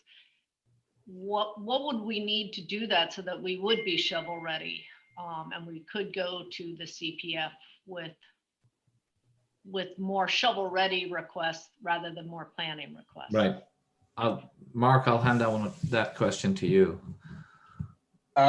It's really that first bullet I have on next steps is the further delineation. It's kind of boots on the ground, and speaking with, it could be gentlemen such as Nat or Dee that know the specifics. They're going to know, hey, Mrs. Smith, forget about it. You know, she's got water in the basement. Or Mr. Jones, you know, tide comes up, his system backs up. I am sure that, and it may require some survey as well. Survey, and it may even require a monitoring well to just confirm the groundwater levels in those areas. We believe that they're only a couple feet below grade in some areas, even though, you know, K is a fairly large sewer shed, and it may not be all of K. Right. I mean, I would say, Mark, at the south end of K, I live on Howard Street. So where K meets I, there's an elevation up towards Main Street of about 23 feet. So the north end of Howard Street is in greater need than the south end. And I think that would be true for maybe Garden and Bayview and possibly some parts of Meadowlark. So I think we need to refine these areas a little more, so that we ensure that we're holding true to, you know, best bang for the buck when it comes to reducing nitrogen. So these areas might change shape. So that's why I say we need to refine these areas, and then apply the cost aspect to it and see if we can come back with definitive neighborhoods or definitive streets that need to be sewered. I think that's our next step. And do we have the budget to do that? So far, budget-wise, we have received 50% of the funding that we required for this study from CPF in East Hampton, and we thank them very much for that. I made a presentation last week to the full board, the board in Southampton, and we're expecting an answer this week. I feel confident, but until the vote is taken, obviously we can't count on that money. So hopefully by the time we have our next regular meeting, I'll be able to report success there. It seemed to go well. That's all I can say for now. Okay, thank you very much. Thanks, Mark. Okay. Can I say a quick word? Good night. Oh, I'm sorry. Yes, Trustee LaRocca. When Aidan came onto the board, we gave him the opportunity to dive right in to the sewer treatment situation. And I just want to publicly acknowledge and thank him for the work he's done. He's brought this entire matter so far forward. And I'm not sure you've ever actually dove into the plant itself. No. At high tide or anything like that. But, anyway, Aidan, thank you on behalf of everybody. Just thank you. Oh, thanks, Jim. We've made a good start. There's a long way to go, but as they say, how do you eat an elephant? Just Yes. one bite at a time. So I would just add to that, anybody that's like myself, a kid growing up on Long Island, born and raised, that the Bay, the harbor, it's part of who we are. And we've seen it slowly deteriorate over the years, and we're looking for a way to bring it back. And I think every resident in the village probably feels that way, that they want to protect that Bay. It's very important. and I look at this as the start of something. It's using what we have that's available to us right now. And this is a voyage of discovery. Along the way, we're finding out, okay, there's areas that we can have group systems. And eventually we may want to move the entire plant as a long-term plan, and we release some great waterfront property, and we have a much smaller footprint of a pumping station there. So there are, I think if we get this bit done and take care of the most needful areas, and then we'll just keep moving it along. But we need to get we need to get something under our belt. We need to get something connected. And I think that's really important to start the momentum of this project. It's huge. I mean, it's a decades-long project, but if we started 10 years ago, we'd be cutting the ribbon this week. So. I mean, the church was a perfect example. I mean, that project went through, and they're tied in, so it can be done. Absolutely, it can be done, and I hope to have a debriefing session with the companies involved, the engineering company there, to figure out what they found out and be the beneficiaries of their knowledge as we move ahead. If I understood correctly, what you're saying is that there's another 90,000 gallons worth of capacity in the current plan. Is that right? That is, yes, give or take. And then we have to assign, to Nat's point, there's a certain amount of that capacity has to be assigned. But eventually it will tap out, and then there will be no more connections until we come up with an alternative solution. But through this process, we're identifying other opportunities that maybe we could, the schools could have a large IA system. That there are other ways of doing all of this. It doesn't have to be one size fits all. We don't have to sewer the entire village through the same plant. That it may not be suitable, may not be prudent. So it's kind of a voyage of discovery for everybody involved. I mean, we set out on this to answer questions, and we've asked some more along the way. But I really do think we're making progress. I also think that if we want to get more funding, we need to get a project under our belt. We absolutely need to identify a part of the village and connect it. And once we have that done and we show that we can do this and it works, it puts us in much better position to look for further future funding down the road. And I also think there may be, there might be study fatigue out there when it comes to funding. That there's a lot of funds are being applied to conduct more and more studies. My impression from my recent experience is that funding for an actual project that digs a hole in the ground will be easier to come by. Yep, and that's the discussion we've had, and that's why, if we can have that, really shovel ready, let's take this and let's start, and then, as you say, let's look for some of Well, I'll also sit with Mark and get some sort of accounting of where our budget is right now, and see if we want to, do a mid-course correction and say, hey, okay, we've identified these areas. Maybe we'll take, some of the existing funding if we can and put it into engineering as opposed to further study, and see. And I can come back and report to the board on how those conversations develop. Great. All right. John, do you still have your hand up from before, or do you want to add something very briefly here? Yes, I have my hand up again. I just wanted a quick comment. Can you hear me? Yes. Okay. I just wanted to say that in regards to the funding, West Hampton Beach is doing a similar project. That they have with the county plant, there is 60,000 gallons of unused capacity which they intend to use for the West Hampton Beach and the commercial district there. They are receiving millions of dollars a year in CPF water quality funding from Southampton Town in order to engineer and actually do the work of connecting this. I mean, as Aidan was requesting $72,000 from Southampton Town for for our study, or half of our study, West Hampton Beach was requesting millions of dollars to actually implement their program. We've done some comparisons between the programs. I've actually been emailing tonight with Mark about Mark Wagner with some comparisons. And I think we could get similar funding for the village through those CPF funds for this project. Right. Well, we look forward to it. Mark, Michael, I know you had someone else and I don't see her anymore. Thank you. There's a Zoom user with a hand up.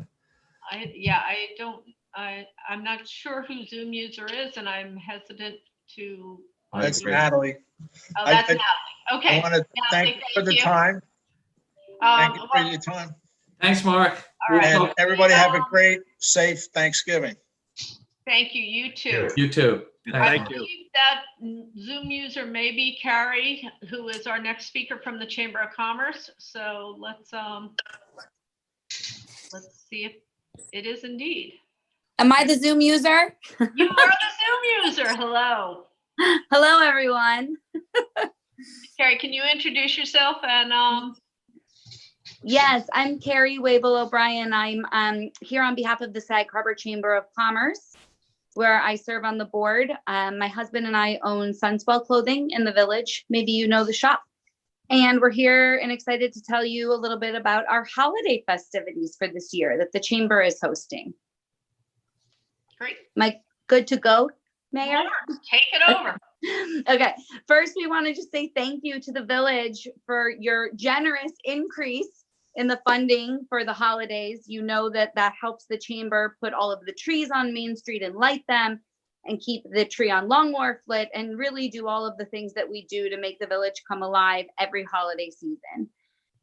This year, and with great thanks to Mayor Mulcahy, because we met earlier, really at the end of the summer, to start talking about this and think about how we were going to approach the holiday season, knowing that we're still in the midst of phases of the pandemic. And the chamber, of course, wants to support our small businesses locally, but also keep our community safe and maintain social distancing measures and really keep things on the right path, because as a town and as a village, we've all been so wonderful to each other in that way. And we want to make sure to continue that. So what we decided on was a series of events, which we are calling Friday Night Lights. And it starts this Friday night. It's going to be every single Friday night in the village. There will be kind of a marquee activity. So this week it is that we're going to unveil our holiday windows. The following week, we will do the tree lighting on the wharf and at the same time light all the trees on Main Street. The week after that, which is December 11th, we will have Santa's visit in some way.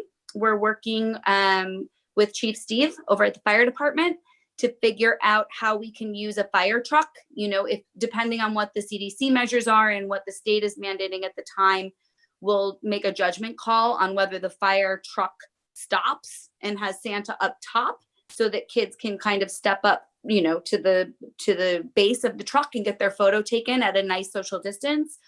Of course, with our board monitoring the flow of traffic. Or if we need to be even a little more distant than that, we may just have the fire truck make a couple loops along Main Street with Santa waving, to the village.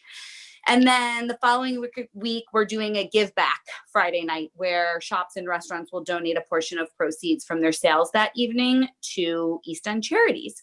So many of our shops, I would say the majority of our shops along Main Street have agreed to stay open until 8 o'clock or later on Friday nights, so that we can really encourage a healthy and festive flow of traffic. WLNG is going to bring their bus and do holiday music on Main Street so that we'll have festive music. And we're just really hoping to have everyone's support in, the actually what I've learned is a more traditional look at light up and making it a much bigger deal than potentially it's been in the past in a way. So that's what we have planned. We welcome any questions that you have. Oh, I'll also say we are collaborating with the Historical Society because they're doing a really awesome call to arms for village houses to do a bit of their own light up, and they're running a little village contest. So we're going to also collaborate with them in promoting that. So that's what we have planned at the chamber, and we'd love any feedback or questions. I'm here to answer.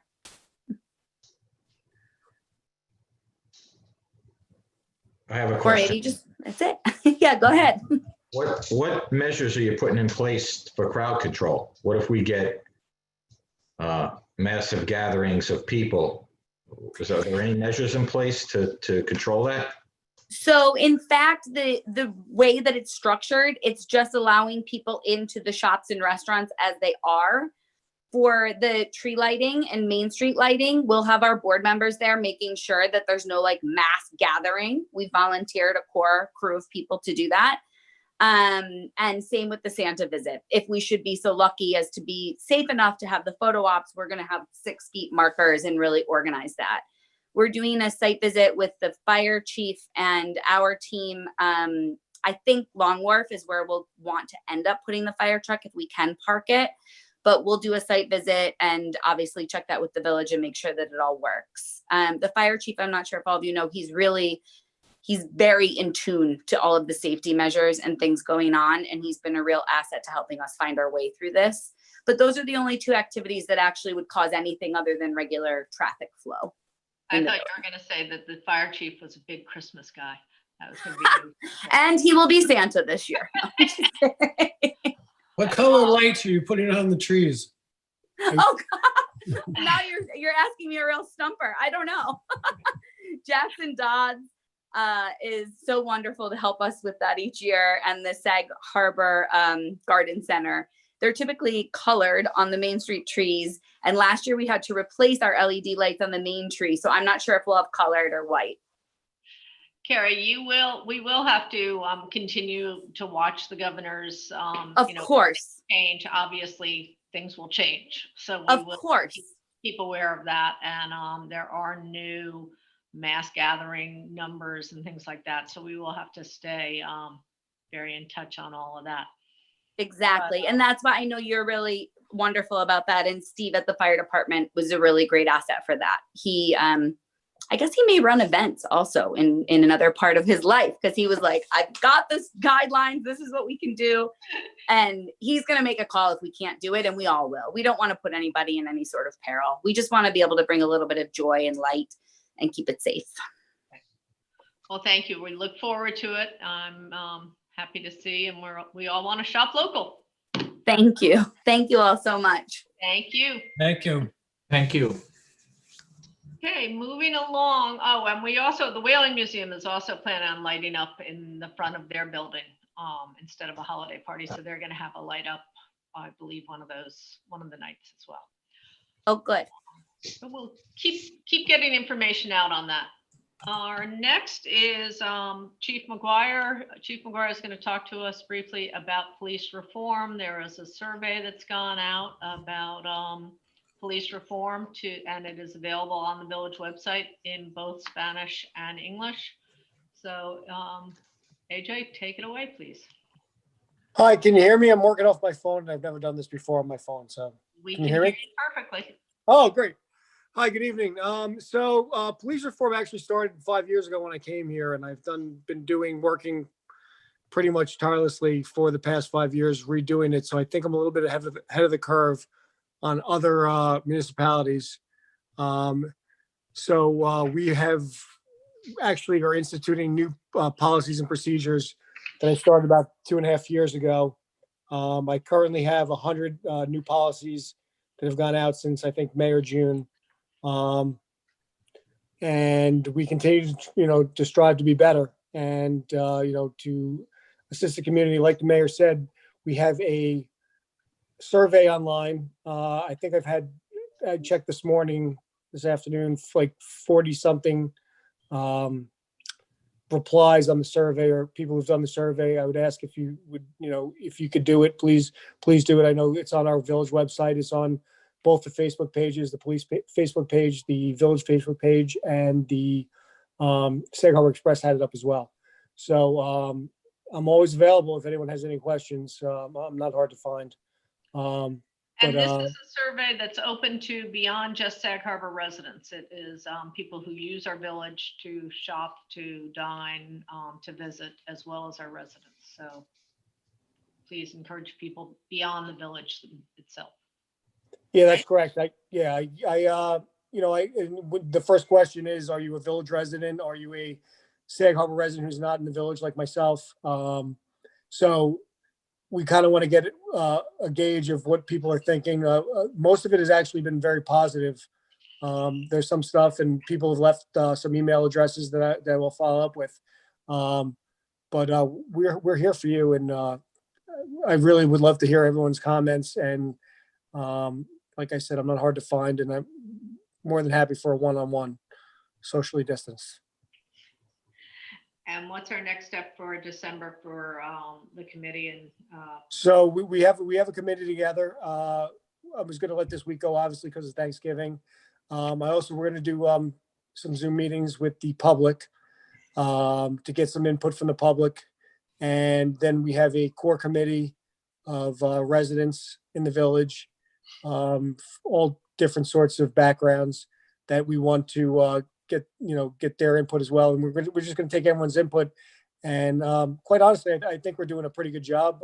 I haven't had too many complaints. Obviously, maybe some people don't complain to me, but if you want to complain, I'm here for it. I'm willing to listen. And I just think this is, with this COVID and everything else going on, it's really a positive step moving forward of how we can better our police department, how we can better our village, and we'll go from there. yes, no, and also we are working. The chief is on a, I believe it's weekly call with the other chiefs on the East End, because if we reform one way and our neighbors to the south or north do not, reform in other ways, then it doesn't work. Then the public gets confused and everything else. So we are working together with East Hampton Town and Southampton Town to be able to have good, solid reform throughout. And to AJ's point, I don't think we need tremendous reform. I think we have been a very good force and will continue to be. So it's good that we have the code as far as we do. We are miles ahead of many of our neighbors on that regard. And the survey is a great tool. So I encourage everyone to please use, go on the website and fill out the survey. Thank you. Do we have any other public comments tonight before we move into a very brief couple of resolutions, or any other trustee comments? I just want to thank AJ for doing a great job. I mean, he's really been on top of this, and he takes his job very serious and his relationship with the community very seriously. I mean, when people bring up questions or comments, I mean, as you can see, he always digs deep into the background and gets the facts and reports back. So I just wanted to thank him for doing a great job. And I'd like to echo those comments. I think we're very lucky to have a great police chief.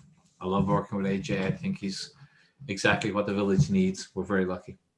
Thanks, AJ, if you're still on. Aiden and Tom, thank you so much. I appreciate that. Thank you, AJ. Thank you, Kathy. Okay.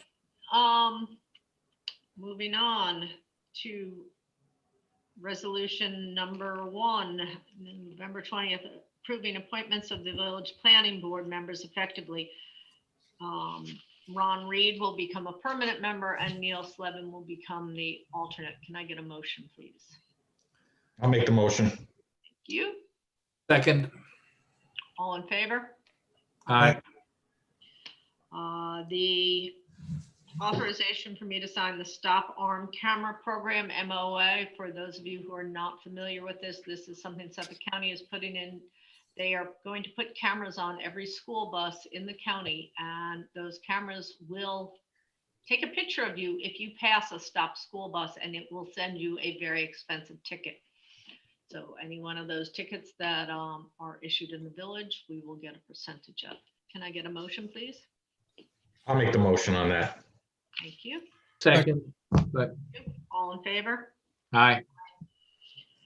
The authorization to sign the agreement with the town of East Hampton for the water quality improvement project funding. I assume this is what is helping to pay for the study we just saw. Is that correct?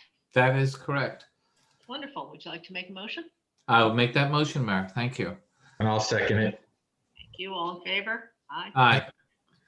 Aye. Retaining the services of Michael Hammer for additional professional surveying services and markouts by Precision Markouts for the Combined Emergency Services Headquarters project. which we will all be hearing a lot about in the coming months, once we stop hearing about all the other things we hear about. Can I'll make the motion. Thank you. Second. Thank you. All in favor?